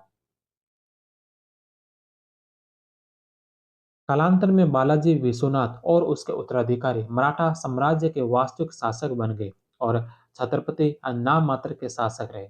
शाहू निसंतान थे, अतः उन्होंने अपनी मृत्यु से पूर्व 1749 ईस्वी में ताराबाई के पौत्र राजाराम द्वितीय को अपना उत्तराधिकारी नियुक्त किया था। संगोला की संधि 1750 ईस्वी में राजाराम द्वितीय व तत्कालीन पेशवा बालाजी बाजीराव के मध्य रघुजी भोंसले की मध्यस्थता से हुई। इस संधि के अनुसार मराठा छत्रपति नाम मात्र के शासक रह गए एवं पेशवा पद वंशानुगत बन गया। पेशवा वास्तविक शासक बन गए, वह पुनः राजनीति का केंद्र बन गया। सरदेसाई के अनुसार साहू मराठों का सर्वाधिक महत्वपूर्ण शासक था। राजा राम द्वितीय के बाद साहू द्वितीय उत्तराधिकारी उत्तराधिकारी हुआ। नाना फडणवीस ने साहू द्वितीय को मिलने वाले भत्तों में कमी कर दी। प्रताप सिंह 1808 से 1839, इसने अनेक बार पेशवाओं के विरुद्ध अंग्रेजों की मदद की। शाहजी अप्पा साहिब 1839 से 1848, इनकी मृत्यु के बाद राज्य हड़प नीति गोद निषेध नीति द्वारा डलहौजी ने सतारा को अंग्रेजी राज्य में मिला लिया। सतारा लॉर्ड डलहौजी के गोद निषेध नीति के तहत भेंट चढ़ने वाली प्रथम रियासत थी। अब हम पढ़ते हैं पेशवाओं का काल। साहू और ताराबाई के मध्य गृहयुद्ध ने पेशवा की शक्ति को बढ़ाया। बालाजी विश्वनाथ 1713 से 1720 तक पेशवा के पद पर रहे। ये कोंकण के चित्पावन ब्राह्मण थे। पहले इनके पूर्वज जंजीरा राज्य में संग्रहकर्ता थे। प्रारंभ में बालाजी मराठा सेनापति धन्नाजी जादव की सेवा में थे। धन्नाजी की मृत्यु के बाद उनके पुत्र चंद्रसेन जादव के ताराबाई के पक्ष में मिल जाने के कारण बालाजी विश्वनाथ साहू की सेवा में आ गए। इस कारण 1708 ईस्वी में साहू ने बालाजी को सेनाकर्ता के पद पर नियुक्त किया। 1713 ईस्वी में साहू ने बालाजी विश्वनाथ को पेशवा बना दिया। बालाजी विश्वनाथ ने मुगलों व मराठों के साथ स्थायी समझौता कराया, जिसमें दोनों पक्षों के अधिकारों तथा प्रभाव क्षेत्र की विधिवत व्यवस्था की गई। 1719 ईस्वी में बालाजी विश्वनाथ ने मुगल सूबेदार सैयद हुसैन अली से हुसैन अली से दिल्ली की संधि कर ली। इसकी प्रमुख शर्तें थी, वे समस्त प्रदेश व दुर्ग जो शिवाजी के स्वराज्य के अंतर्गत थे साहू के अधिकार में आ गए। गोंडवाना, बरार, खानदेश, हैदराबाद, कर्नाटक में नए विजित मराठा क्षेत्र पर मराठों के अधिकार को मान्यता दे दी गई। मराठों को 6 प्रांतों दक्कन के 6 प्रांतों से चौथ तथा सरदेश मुखी वसूल करने का अधिकार प्राप्त हो गया। साहू सम्राट को 15,000 सैनिकों की सहायता प्रदान करेगा। चौथ व सरदेश मुखी के बदले मुगल प्रदेशों में लूटमार न करने का वचन दिया। साहू कोल्हापुर राज्य में किसी प्रकार का हस्तक्षेप नहीं करेगा। साहू मुगल सम्राट को 10 लाख रुपए वार्षिक भेंट के रूप में अदा करेगा। मुगल सम्राट साहू की माता येसुबाई, पत्नी सावित्रीबाई, भाई मदन सिंह व उनके अन्य संबंधियों को कैद से मुक्त कर देगा। मराठों की सहायता से सैयद बंधु द्वारा फर्रुखसियर को गद्दी से अपदस्थ किए जाने के बाद नए मुगल शासक रफी उद दर्जात द्वारा उपरोक्त संधि का अनुमोदन किया गया। रिचर्ड टेम्पल ने इस संधि को मराठा साम्राज्य का मैग्ना कार्टा कहा। किनकेड व पार्सनीज के अनुसार उसने शिवाजी की नीतियों के विरुद्ध वेतन के बदले भूमि देने की प्रथा शुरू कर अष्टप्रधान और एक राजत्व के स्थान पर मराठा संघ की नींव डाली। बालाजी विश्वनाथ ने मराठा राज्य संघ का गठन किया। वे मराठा साम्राज्य के द्वितीय संस्थापक के रूप में प्रसिद्ध है। बालाजी विश्वनाथ ने अपने परिवार के लिए पेशवा का पद वंशानुगत बना दिया। बालाजी विश्वनाथ ने मराठा नौसेना के सेनापति कान्होजी ओग्रिया को भी 1714 में ईस्वी में अपने पक्ष में लिया। वह उन्हें मराठा नौसेना के प्रमुख सरखेल का पद दिया। बाजीराव प्रथम 1720 ईस्वी में बालाजी विश्वनाथ की मृत्यु के बाद साहू ने उसके पुत्र बाजीराव प्रथम को पेशवा बनाया। बाजीराव प्रथम की पेशवा पद पर नियुक्ति के साथ ही पेशवा का पद वंशानुगत बन गया। बाजीराव ने मराठा शक्ति को उत्तर में विस्तार करने की योजना बनाई। कृष्णा से अटक तक का नारा दिया। बाजीराव ने मराठा को भारत में प्रथम श्रेणी की शक्ति बना दिया। बाजीराव प्रथम लड़ाकू पेशवा कहे जाते थे। बाजीराव प्रथम ने हिंदू पादशाही का दर्शन प्रस्तुत किया। बाजीराव ने कहा कि अब समय आ गया है कि हम विदेशियों को भारत से निकाल दें, हिंदुओं के लिए अमर कीर्ति प्राप्त कर लें। आओ हम इस पुराने वृक्ष के खोखले तने पर प्रहार करें, शाखाएं तो स्वयं गिर जाएगी। हमारे प्रयत्नों से मराठा पताका कृष्णा से अटक तक फैल जाएगी। साहू ने बाजीराव प्रथम को योग्य पिता का योग्य पुत्र कहा। 23 जून 1724 को सुकरखेड़ा के युद्ध में मराठों की सहायता से निजामुल मुल्क ने दक्कन के मुगल सेनापति सूबेदार मुबारिज खां को परास्त करके दक्कन में अपनी स्वतंत्रता स्थापित कर ली। मुबारिज खां की तरफ से लड़ता हुआ रघुजी जाधव मारा गया। उसके पश्चात पालखेड़ा का युद्ध 28 फरवरी 1728 ईस्वी में। यह युद्ध बाजीराव प्रथम व हैदराबाद के निजामुल मुल्क के मध्य हुआ, जिसमें बाजीराव विजयी हुआ। 6 मार्च 1728 को मुंशी शिवगांव की संधि हुई, जिसके अनुसार निजाम ने मराठों को चौथ व सरदेश मुखी देना स्वीकार कर लिया। निजाम ने वचन दिया कि भविष्य में कभी भी कोल्हापुर की सहायता नहीं करेगा। इस संधि से दक्कन में मराठों की सर्वोच्चता स्थापित हो गई। 1707 ईस्वी के खेड़ा के युद्ध के पश्चात मराठा राज्य उत्तर में सतारा साहू, दक्षिण में कोल्हापुर शिवाजी द्वितीय नामक दो राज्यों में बंट गया। इन राज्यों की शत्रुता का अंत 1731 की वरना या वारना संधि से हुआ, जिसके तहत संभाजी द्वितीय ने साहू की अधीनता स्वीकार कर ली। इस संधि के द्वारा संभाजी ने आधे मराठा राज्य पर किए जा रहे अपने दावे का परित्याग कर दिया। साहू उसके लिए एक छोटी सी रियासत की स्थापना करने के लिए तैयार था, किंतु संभाजी द्वितीय उदय चौहान के साथ मिलकर वारना नदी के क्षेत्र में उपद्रव मचाने लगा। 29 मार्च 1737 को बाजीराव प्रथम 500 घुड़सवारों के साथ दिल्ली पहुंचा तथा वहां 3 दिन तक ठहरा और मुगल बादशाह को आतंकित किया। फलतः मुगल सम्राट ने मालवा की सूबेदारी देने तथा 13 लाख की वार्षिक नगद धनराशि की अदायगी का आश्वासन दिया।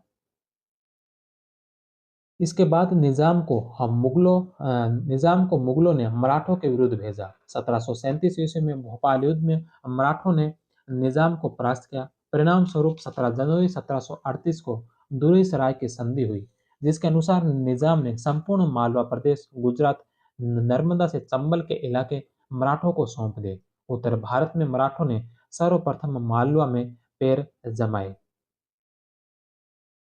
मालवा विजय। मालवा आधुनिक उज्जैन, विदिशा तथा सागर जिलों में स्थित है। अमझेरा के युद्ध में 1728 ईस्वी में मराठों को अदाजी पवार तथा मल्हार राव होलकर के नेतृत्व में मालवा के सूबेदार गिरधर बहादुर को पराजित किया तथा उसके चचेरे भाई दया बहादुर की हत्या कर दी। मालवा पर मराठों का आधिपत्य स्थापित हो गया। अंत में दिसंबर 1737 में भोपाल के युद्ध में बाजीराव ने निजाम को पराजित कर ले दिया और 1738 में दूरी सराय की संधि से मुगल बादशाह से निजाम ने मालवा मराठों को दिलवा दिया। गुजरात विजय।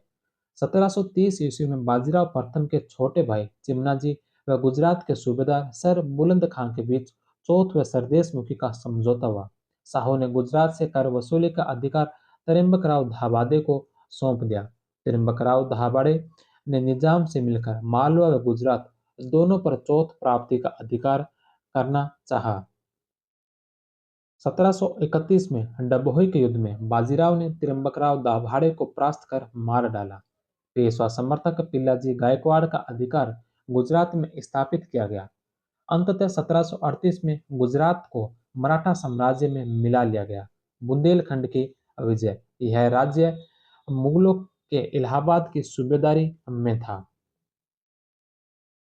मुगल सूबेदार मोहम्मद खां बंगस, इलाहाबाद का सूबेदार, ने बुंदेलों जो राजपूत थे उन्हें समाप्त करने की कोशिश की। बुंदेल नरेश छत्रसाल ने मराठों से सहायता मांगी।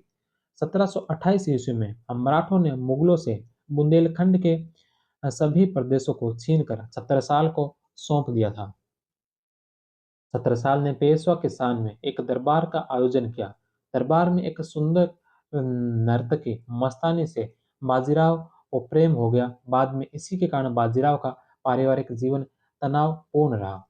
जो बाजीराव मस्तानी फिल्म आई थी उसमें सिर्फ विशेषतः सिर्फ यही वर्णन दिखाया गया, मस्तानी का और बाजीराव का प्रेम।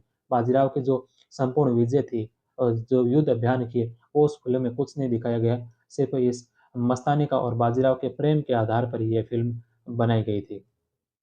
छत्रसाल ने कालपी, सिरोज, सागर, भाटा, पूंछ, झांसी तथा हरदीनगर पेशवा को निजी जागीर के रूप में भेंट किया। 1736 ईस्वी में चिमनाजी के नेतृत्व में कोंकण के सिद्धिसत को मार दिया, जिसके परिणाम स्वरूप सिद्धियों ने संधि कर ली। वह कोंकण प्रदेश पर पेशवा के प्रभुत्व को स्वीकार कर लिया। 1739 ईस्वी में चिमनाजी के नेतृत्व में बसीन व सालसेट पर मराठों ने अधिकार कर लिया, पुर्तगालियों से छीनकर।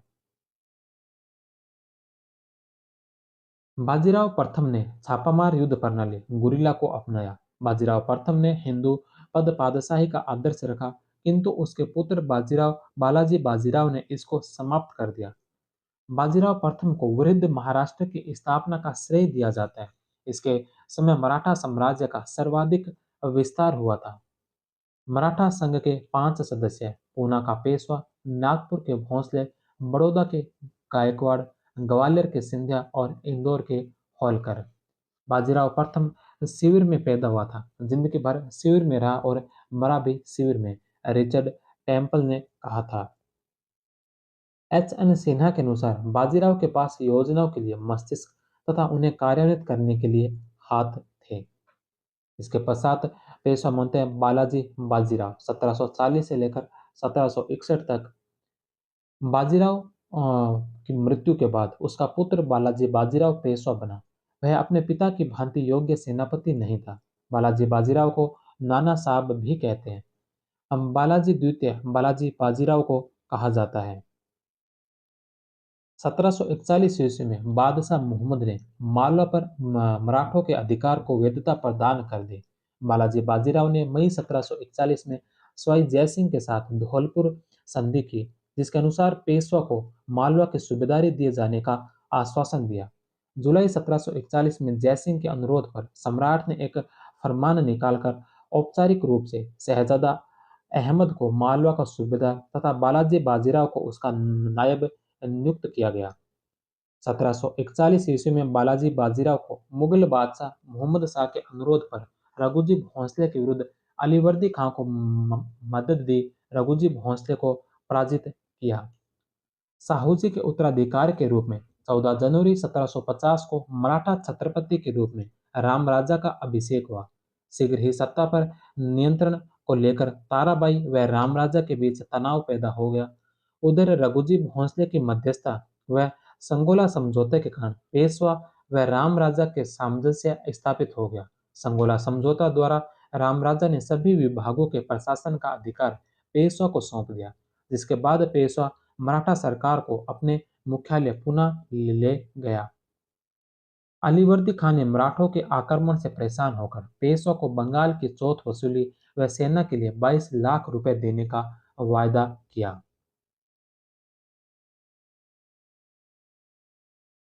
अंत में विवश होकर 1751 ईस्वी में अलीवर्दी खान ने रघुजी भोंसले को उड़ीसा सौंप दिया।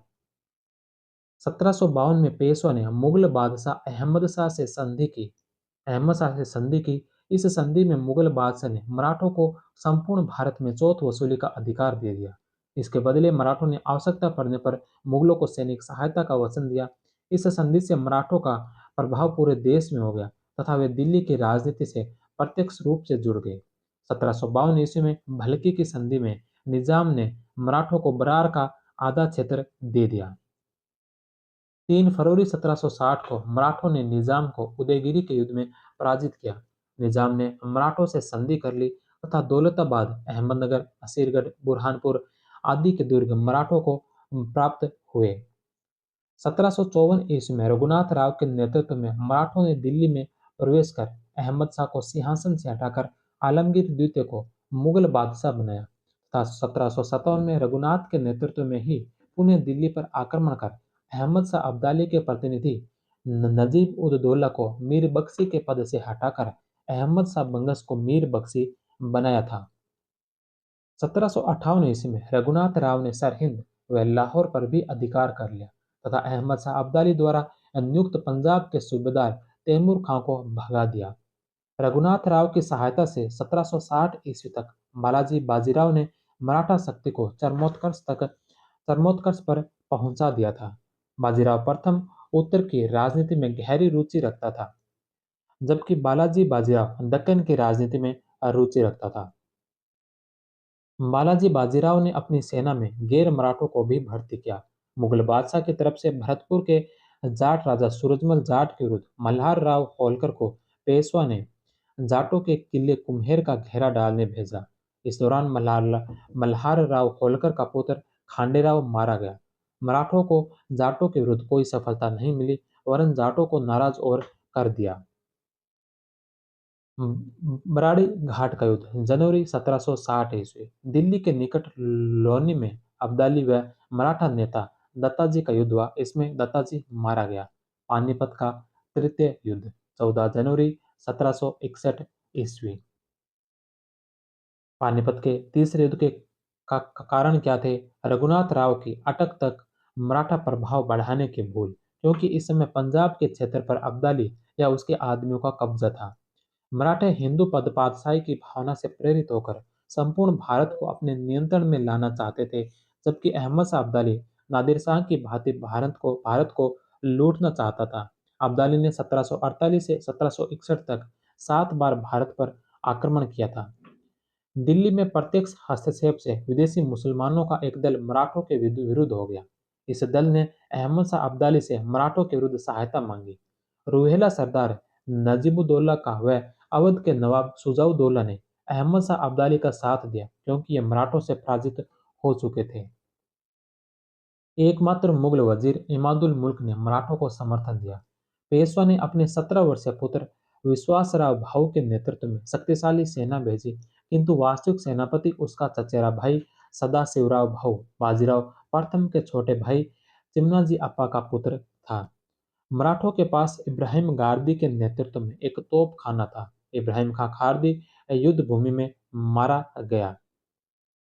युद्ध के पहले सदाशिव भाऊ ने विदेशी अब्दाली के विरुद्ध राजस्थान के सरदारों, अवध के सुजाउद्दौला, अन्य स्थानीय सरदारों से सहायता के लिए पत्र लिखे।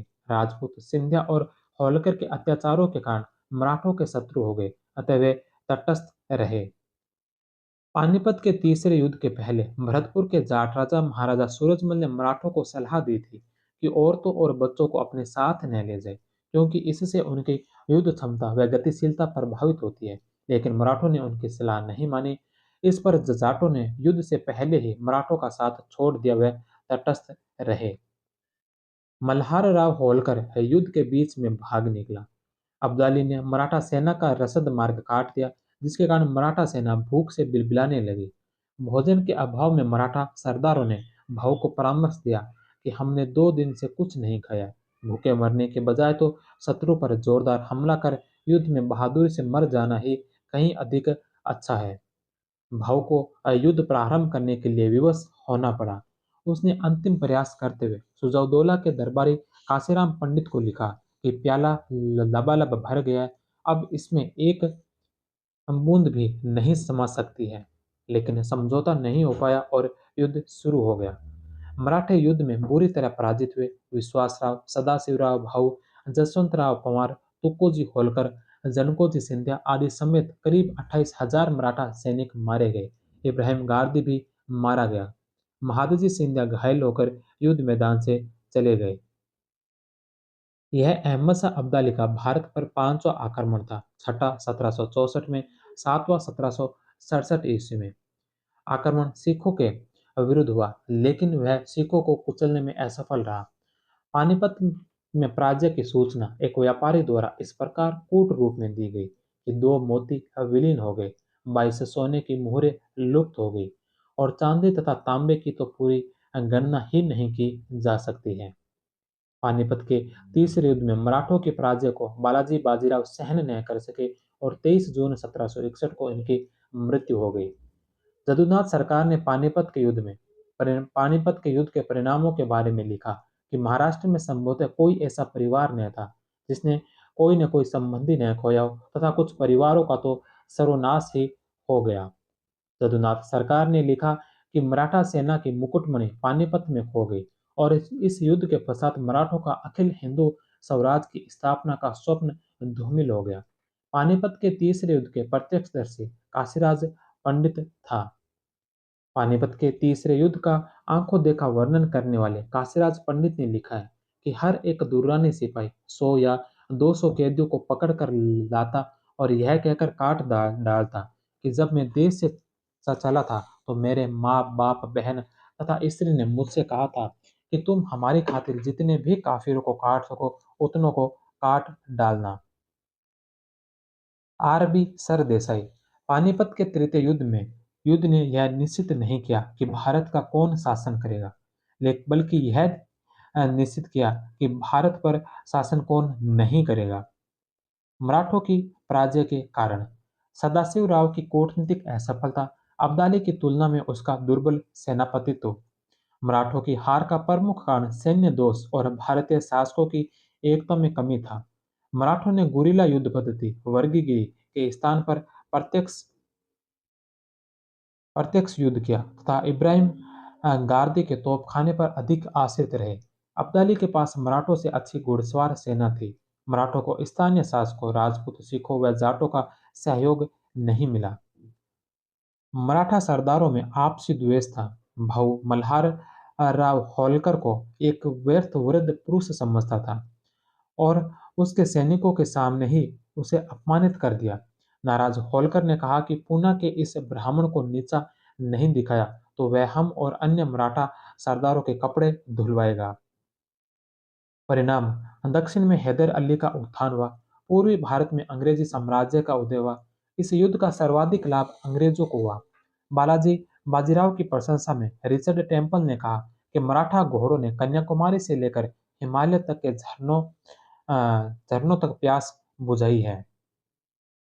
इसके पश्चात पेशवा बनते हैं माधवराव प्रथम 1761 से लेकर 1771 ईस्वी तक। 23 जून 1761 को बालाजी बाजीराव की मृत्यु के बाद उसका अल्पवयस्क पुत्र माधवराव प्रथम पेशवा बना।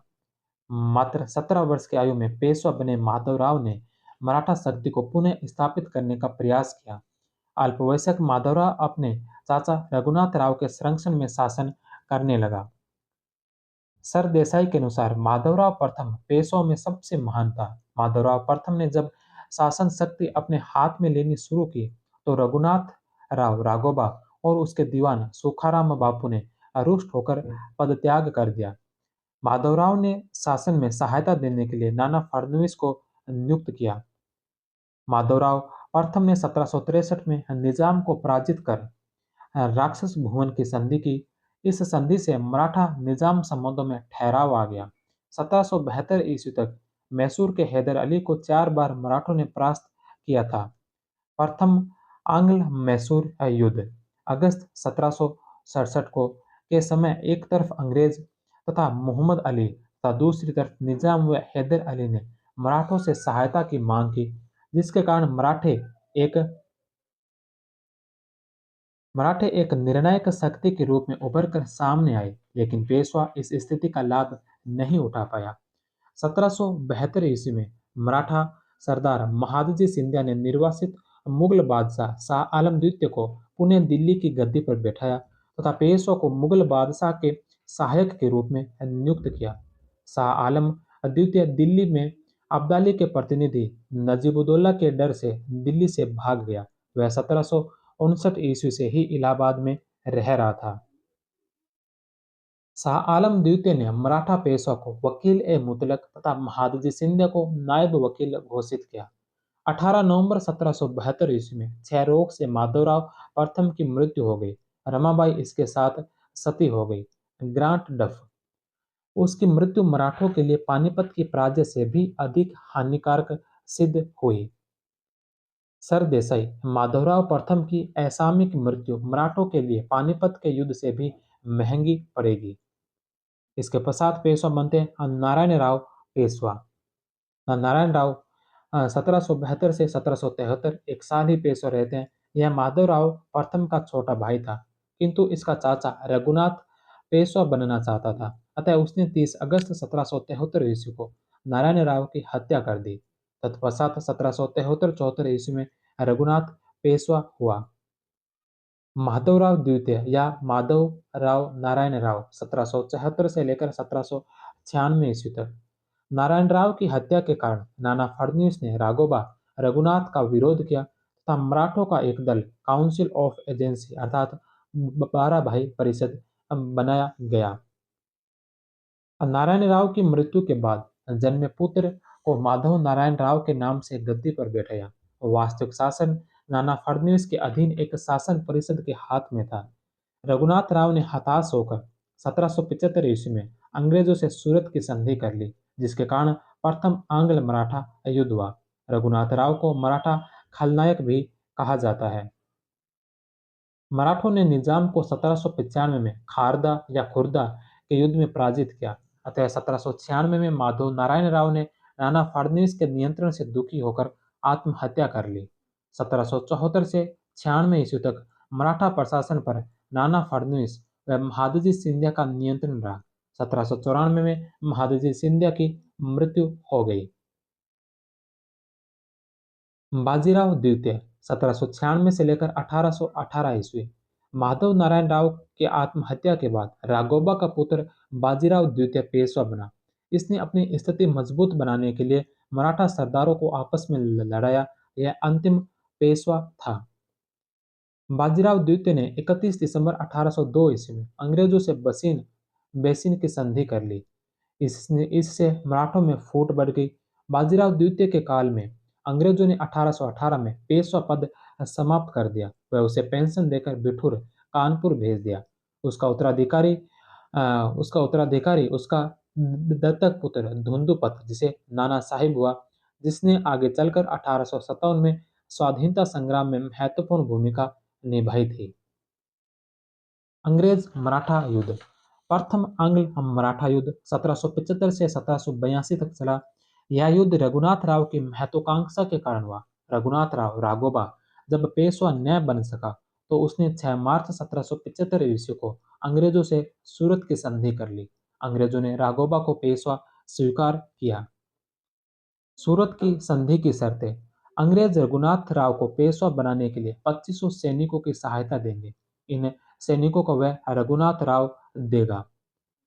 सालसेट, बसीन व थाना अंग्रेजों को देने का वायदा। इसके अतिरिक्त सूरत तथा भड़ोस के जिलों की आय का कुछ भाग भी अंग्रेजों को मिला करेगा। मराठे बंगाल व कर्नाटक पर आक्रमण करना बंद कर देंगे। यदि रघुनाथ राव ने पुनः दरबार में कोई संधि की तो उसमें अंग्रेजों को सम्मिलित किया जाएगा। सूरत की संधि बम्बई के गवर्नर ने की थी, लेकिन 1773 ईस्वी के रेगुलेटिंग एक्ट द्वारा बंगाल के गवर्नर को मद्रास व बम्बई की विदेश नीति पर अधिकार दिया गया था। गवर्नर जनरल की काउंसिल ने बम्बई सरकार के इन कार्यों को विवेक शून्य, खतरनाक, बिना अधिकार का और अन्याय संगत बताया। करार देते हुए पुनः दरबार में सुलह कराने का आदेश दिया। 1776 ईस्वी में नाना फडणवीस ने वॉरेन हेस्टिंग्स, जो बंगाल का गवर्नर था, के दूत कर्नल अपटन के साथ पुरंदर की संधि कर ली, जिसके द्वारा मराठों ने राघोबा को वार्षिक पेंशन देना स्वीकार कर लिया वार्षिक पेंशन देना स्वीकार कर लिया, जिसके बदले राघोबा मराठा राजनीति से संन्यास लेगा। अंग्रेजों को युद्ध के बदले युद्ध के खर्च के लिए अंग्रेजों को युद्ध के खर्च के लिए मराठा 12 लाख रुपए देंगे। कंपनी राघोबा का पक्ष नहीं लेगी। वह साल सेठ कंपनी के पास ही रहने दिया जाएगा। वॉरेन हेस्टिंग्स ने पुरंदर की संधि को मात्र कागज का एक टुकड़ा करार देते हुए पुनः दरबार को रघुनाथ राव को पेशवा स्वीकार करने के लिए बाध्य किया गया। परंतु अब बंबई सरकार को पुरंदर की संधि स्वीकार नहीं थी। वह रघुनाथ राव को संरक्षण प्रदान करती रही। इंग्लैंड में कोर्ट ऑफ डायरेक्टर्स ने बंबई की सरकार के पक्ष में मान लिया।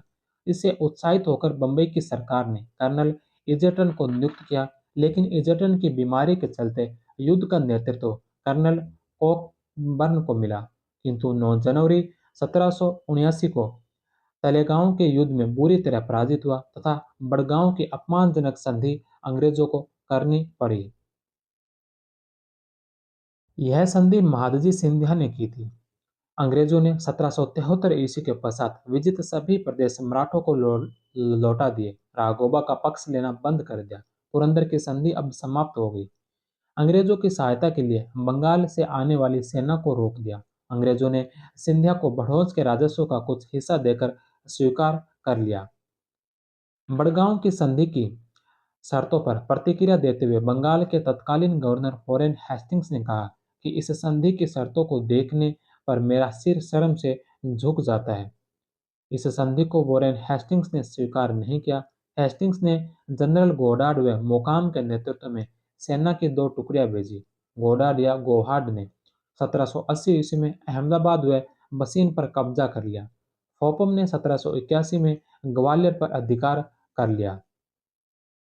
16 फरवरी 1781 ईस्वी में जनरल कॉमेक ने सिपरी में सिंधिया को हराया। महादजी सिंधिया की मध्यस्थता से 17 मई 1782 को नाना फडणवीस व अंग्रेजों के मध्य सालबाई की संधि हुई। इस संधि पर अंग्रेजों की तरफ से डेविड एंडरसन ने हस्ताक्षर किए थे। हेस्टिंग्स ने 6 जून को इस संधि का प्रमाणीकरण कर दिया, किंतु नाना फडणवीस ने हैदर अली की मृत्यु के बाद 24 फरवरी 1783 को इस संधि पर हस्ताक्षर किए, क्योंकि नाना फडणवीस को लगा कि जब तक हैदर अली युद्ध मैदान में है, तब अंग्रेजों से संधि हैदर अली से विश्वासघात होगा। सालबाई की संधि की शर्तें। सालसेट व एलिफेंटा अंग्रेजों को दिए गए। अंग्रेजों ने रघुनाथ राव का पक्ष त्याग दिया। पेशवा ने 25,000 रुपये मासिक उसकी पेंशन की व्यवस्था की। सिंधिया को यमुना नदी के पश्चिम में अपनी समस्त भूमि पुनः प्राप्त हो गई। दोनों ने एक दूसरे के जीते हुए भू क्षेत्र लौटा दिए। हैदर अली ने जो इस संधि में शामिल नहीं था, उसे अरकाट के नवाब से जीती गई भूमि वापस करनी पड़ी। वॉरेन हेस्टिंग्स ने सालबाई की संधि को आपत्तिकाल की एक सफल वार्ता कहा। कीन के अनुसार सालबाई की संधि ने इतिहास में एक नए युग का निर्माण किया। वॉरेन हेस्टिंग्स ने स्वीकार किया कि यह मेरे काल के सबसे कठिन समय की सफल संधि वार्ता थी। महादजी सिंधिया की सेना को एक इटालियन सेनापति बिनो दे वाइन ने यूरोपीय ढंग से प्रशिक्षित किया। 1794 ईस्वी में महादजी सिंधिया की मृत्यु के बाद उसका दत्तक पुत्र दौलतराव सिंधिया शासक बना। महादजी सिंधिया अंतिम मराठा सरदार था जिसने उत्तर भारत में मराठा शक्ति को बनाए रखा। उसने राजपूतों व जाटों पर नियंत्रण रखा, सिखों से अच्छे संबंध रखे, मुगल बादशाह शाह आलम द्वितीय को मराठों का पेंशनर बनाए रखा। 1784 ईस्वी में मुगल बादशाह शाह आलम द्वितीय ने पेशवा को वकील ए मुतलक एवं महादजी सिंधिया को नायब वकील ए मुतलक की उपाधि दी। महादजी सिंधिया की उपाधियां दिल्ली के सिंहासन का संरक्षक, वकील ए मुतलक, बख्शी उल मामलिक, अमीर उल उमरा, आली जाट तथा सिंहासन का शिशु। नाना फडणवीस का मूल नाम बालाजी जनार्दन भानु था। नाना फडणवीस ने द सेंट ल्यूबिन नामक फ्रांसीसी नाविक का स्वागत किया और पश्चिमी भारत में कुछ बंदरगाह प्रदान किए। नाना फडणवीस की 1800 ईस्वी में मृत्यु पर कर्नल पामर ने कहा था कि उसके साथ मराठा सरदार का सारा सियानापन और संयम चला गया। महादजी सिंधिया के होलकर से झगड़े के कारण मराठों का आपसी संघर्ष बढ़ा। द्वितीय आंग्ल मराठा युद्ध, जो 1803 से 1805 ईस्वी तक चला। नाना फडणवीस की मृत्यु 1800 के बाद पेशवा बाजीराव द्वितीय ने अपनी स्थिति को मजबूत करने के लिए मराठा सरदारों को आपस में लड़वाया। इसी समय पेशवा ने अक्टूबर 1802 में जसवंतराव होलकर के भाई बिठूजी होलकर की हत्या करवा दी। इससे नाराज होकर जसवंतराव होलकर ने पूना में बाजीराव द्वितीय व दौलतराव सिंधिया, महादजी सिंधिया का दत्तक पुत्र, की संयुक्त सेनाओं को हड़- हड़- हड़पसर के युद्ध में परास्त किया तथा पूना पर अधिकार कर लिया। पेशवा ने भागकर बसीन में शरण ली। जसवंतराव होलकर अपने स्वामी से न्यायपूर्ण व्यवहार की प्रार्थना कर रहा था, इसीलिए उसने पेशवा से पुनः लौट आने की बार बार प्रार्थना की, किंतु अस्थिर पेशवा को उस पर विश्वास न था। 30 अक्टूबर 1802 को पेशवा ने बंबई के गवर्नर जोनाथन डंकन को पत्र लिखकर जसवंतराव के विरुद्ध ब्रिटिश सहायता की मांग की। पेशवा बसीन ईस्ट इंडिया कंपनी के जहाज हरकुटान पर सवार बसीन पहुंचा। 31 दिसंबर 1802 ईस्वी में पेशवा ने अंग्रेजों से बसीन की संधि कर ली। होलकर ने विनायक राव को पेशवा बना दिया। बसीन की संधि की शर्तें, इसमें 19 धाराएं थी। पेशवा ने अंग्रेजी संरक्षण को स्वीकार कर एक अंग्रेजी सेना की नियुक्ति पूना में करने की अनुमति दे दी और इस सेना का खर्चा देना स्वीकार किया। पेशवा ने 26 लाख रुपए की आय वाले गुजरात, ताप्ती तथा नर्मदा के बीच के प्रदेश और तुंगभद्रा के निकटवर्ती प्रदेशों को अंग्रेजों को सौंप दिया। सूरत शहर भी अंग्रेजों को सौंप दिया। पेशवा ने निजाम व गायकवाड़ से विवाद में अंग्रेजों की मध्यस्थता स्वीकार कर ली। पेशवा ने अपनी विदेश नीति अंग्रेजों को सौंप दी। सरदेसाई, बसीन की अंग्रेज संधि ने शिवाजी द्वारा स्थापित मराठों की स्वतंत्रता का अंत कर दिया। ऑर्थर वेलेज़ली ने इस संधि के बारे में लिखा है कि यह संधि एक बेकार आदमी के साथ की गई संधि थी। सिडनी ओवन के अनुसार इस संधि के फलस्वरूप कंपनी को प्रत्यक्ष तथा अप्रत्यक्ष रूप से भारत का साम्राज्य मिल गया। मराठों के लिए यह संधि अपमानजनक थी। अतः भोंसले, सिंधिया, होलकर ने अंग्रेजों से अलग अलग युद्ध किए। असाई का युद्ध 23 सितंबर 1803 को दौलत राव सिंधिया, रघुजी भोंसले, अंग्रेज सेना और ऑर्थर वेलेज़ली के नेतृत्व के मध्य हुआ, जिसमें अंग्रेज विजयी हुए। नवंबर 1803 ईस्वी में अरगांव का युद्ध दौलत राव सिंधिया व ऑर्थर वेलेज़ली के मध्य हुआ, जिसमें ऑर्थर वेलेज़ली विजयी रहा। देवगांव की संधि 17 दिसंबर 1803 ईस्वी को रघुजी भोंसले व अंग्रेजों के मध्य देवगांव की संधि हुई।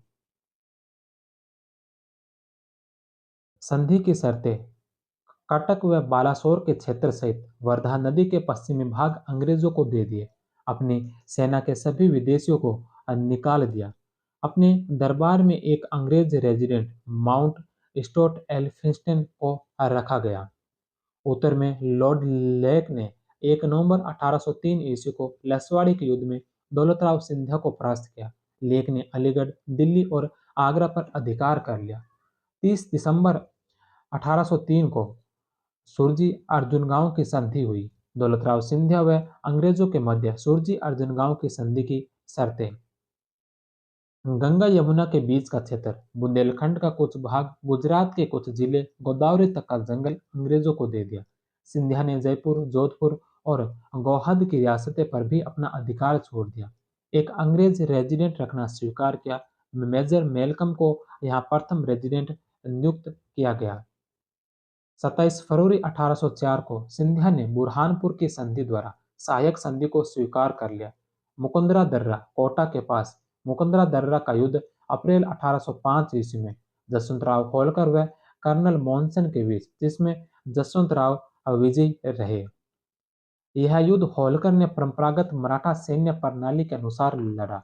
होलकर ने प्रोत्साहित होकर दिल्ली पर आक्रमण किया, किंतु रेजिडेंट ऑक्टरलोनी ने दिल्ली की रक्षा की। होलकर ने एक सैन्य दल होलकर के एक सैन्य दल ने डीग में जनरल लेक की सेना को परास्त किया। भरतपुर के जाट राजा रणजीत सिंह की सहायता से कंपनी ने 1805 में वेलेज़ली को वापस बुला लिया। राजपुर घाट की संधि 25 दिसंबर 1805 ईस्वी में होलकर व जॉर्ज बर्लो के मध्य संधि हुई और इस संधि के अनुसार होलकर को अपने अधिकांश क्षेत्र पुनः प्राप्त हुए। इस संधि के तहत होलकर ने चंबल नदी के उत्तर पश्चिम के समस्त प्रदेशों तथा बुंदेलखंड पर से अपना अधिकार त्याग दिया। अंग्रेजों ने चंबल नदी के दक्षिण पूर्व में उसके अधिकृत प्रदेशों पर उसका अधिकार बने रहने का आश्वासन दिया। होलकर व अंग्रेजों का युद्ध द्वितीय आंग्ल मराठा युद्ध का अंतिम युद्ध था। उसके पश्चात तृतीय आंग्ल मराठा युद्ध 1817-18 लॉर्ड हेस्टिंग्स द्वारा पिंडारियों का दमन किया गया।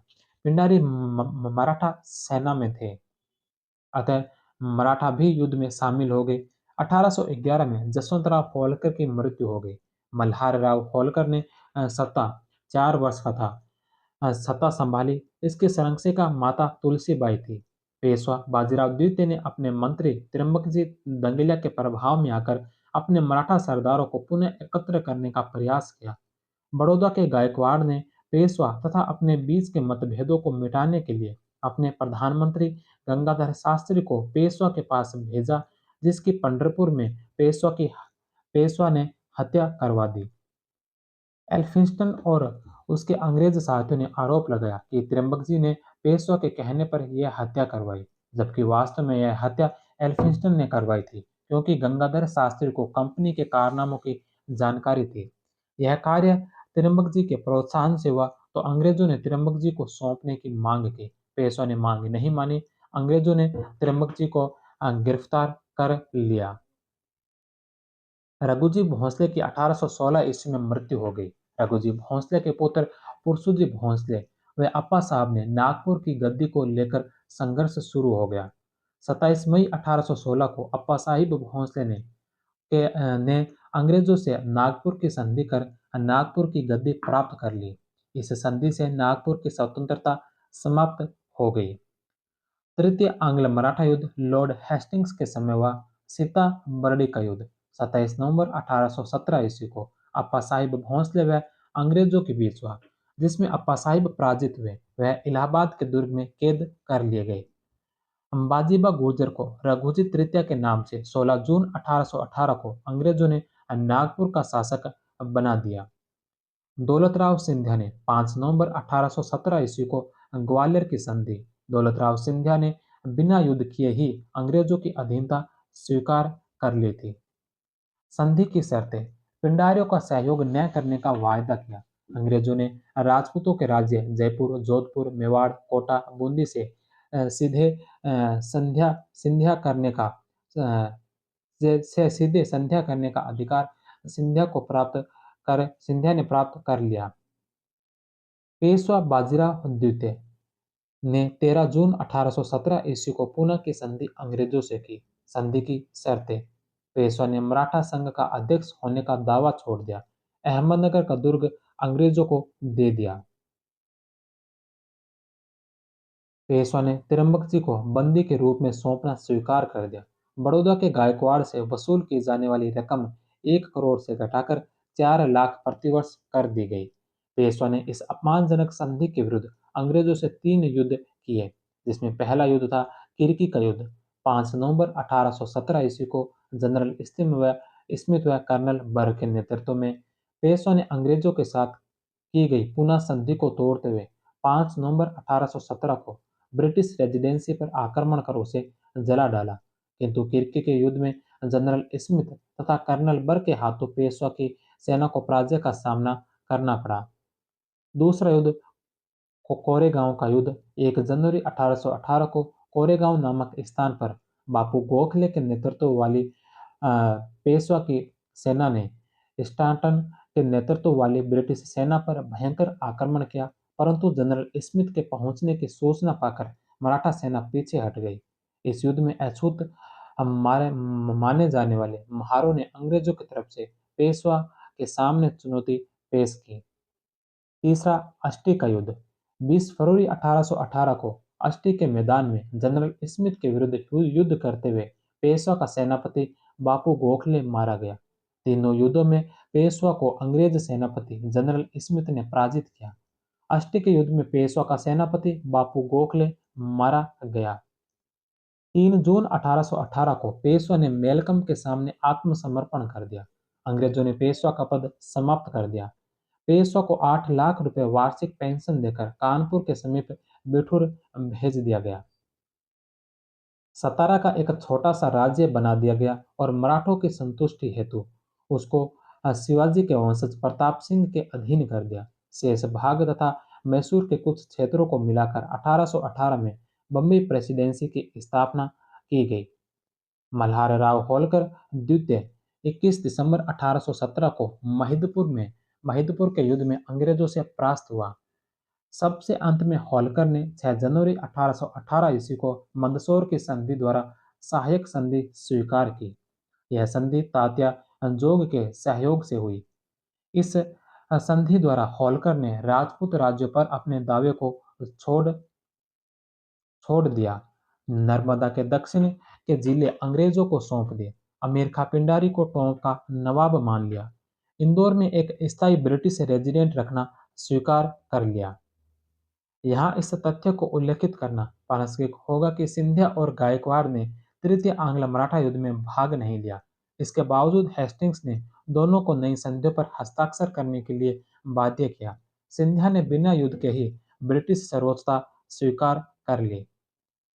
तृतीय आंग्ल मराठा युद्ध शुरू होने से पूर्व सर थॉमस मुनरो ने लिखा कि हमारी सरकार की श्रेष्ठता इतनी अधिक है कि संघर्ष के परिणामों के विषय में कोई संदेह ही नहीं है।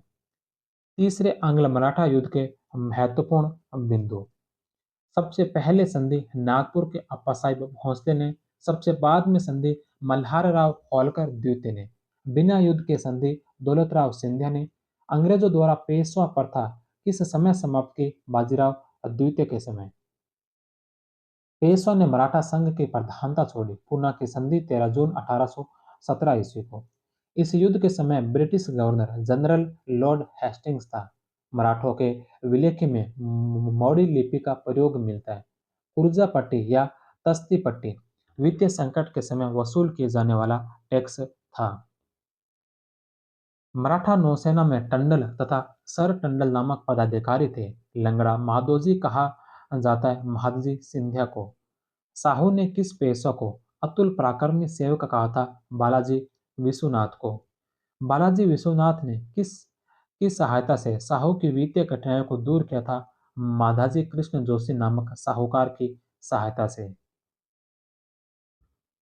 मराठा संघ का संस्थापक बालाजी विश्वनाथ को माना जाता है। मराठा साम्राज्य का द्वितीय संस्थापक बालाजी विश्वनाथ। शिवाजी की नीतियों के विरुद्ध वेतन के बदले भूमि देने की प्रथा की शुरुआत की थी बालाजी विश्वनाथ ने। 1731 में वारना की संधि द्वारा वारना नदी के दक्षिण के प्रदेश संभाजी तथा उत्तर के प्रदेश साहू को मिले।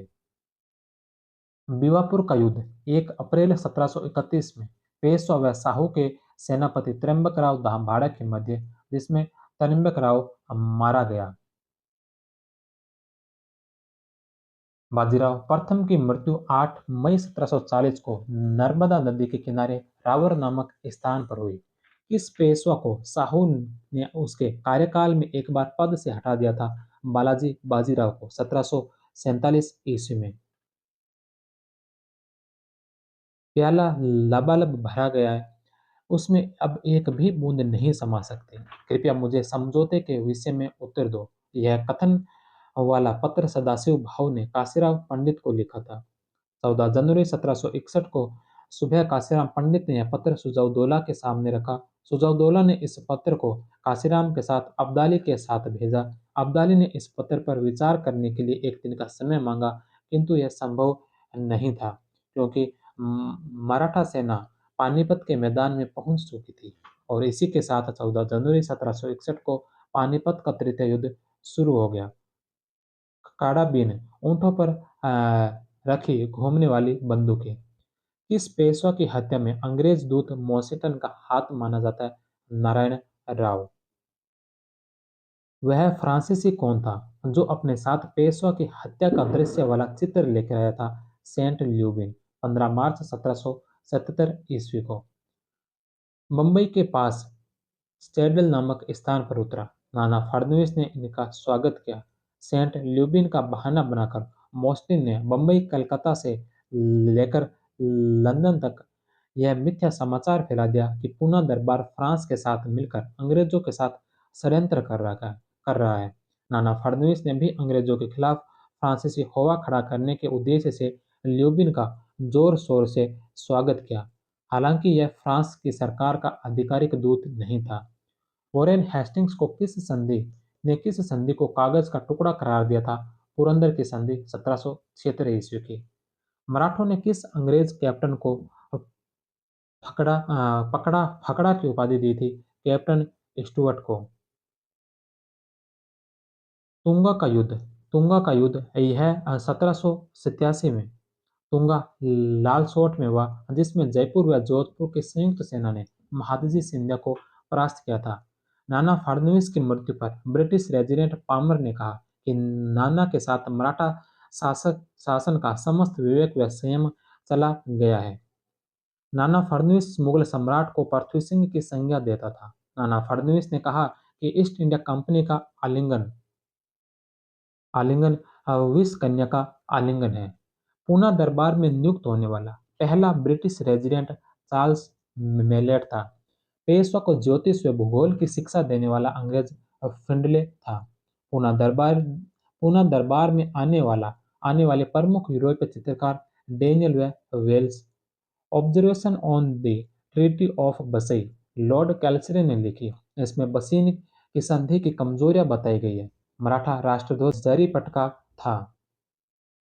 फ्रांसीसी कमांडर मस्यू फ्रांसीसी कमांडर मस्यू पेरो की किस मराठा सेना नायक का अधिकारी था? दौलत राव सिंधिया।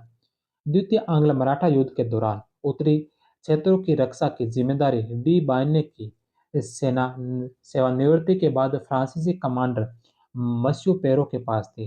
वह अपने 45,000 सैनिकों के साथ जनरल लेक का मुकाबला कर सकता था, किंतु धन के भारी लालच में उसने द्वितीय आंग्ल मराठा युद्ध की पूर्व संध्या पर त्यागपत्र दे दिया था।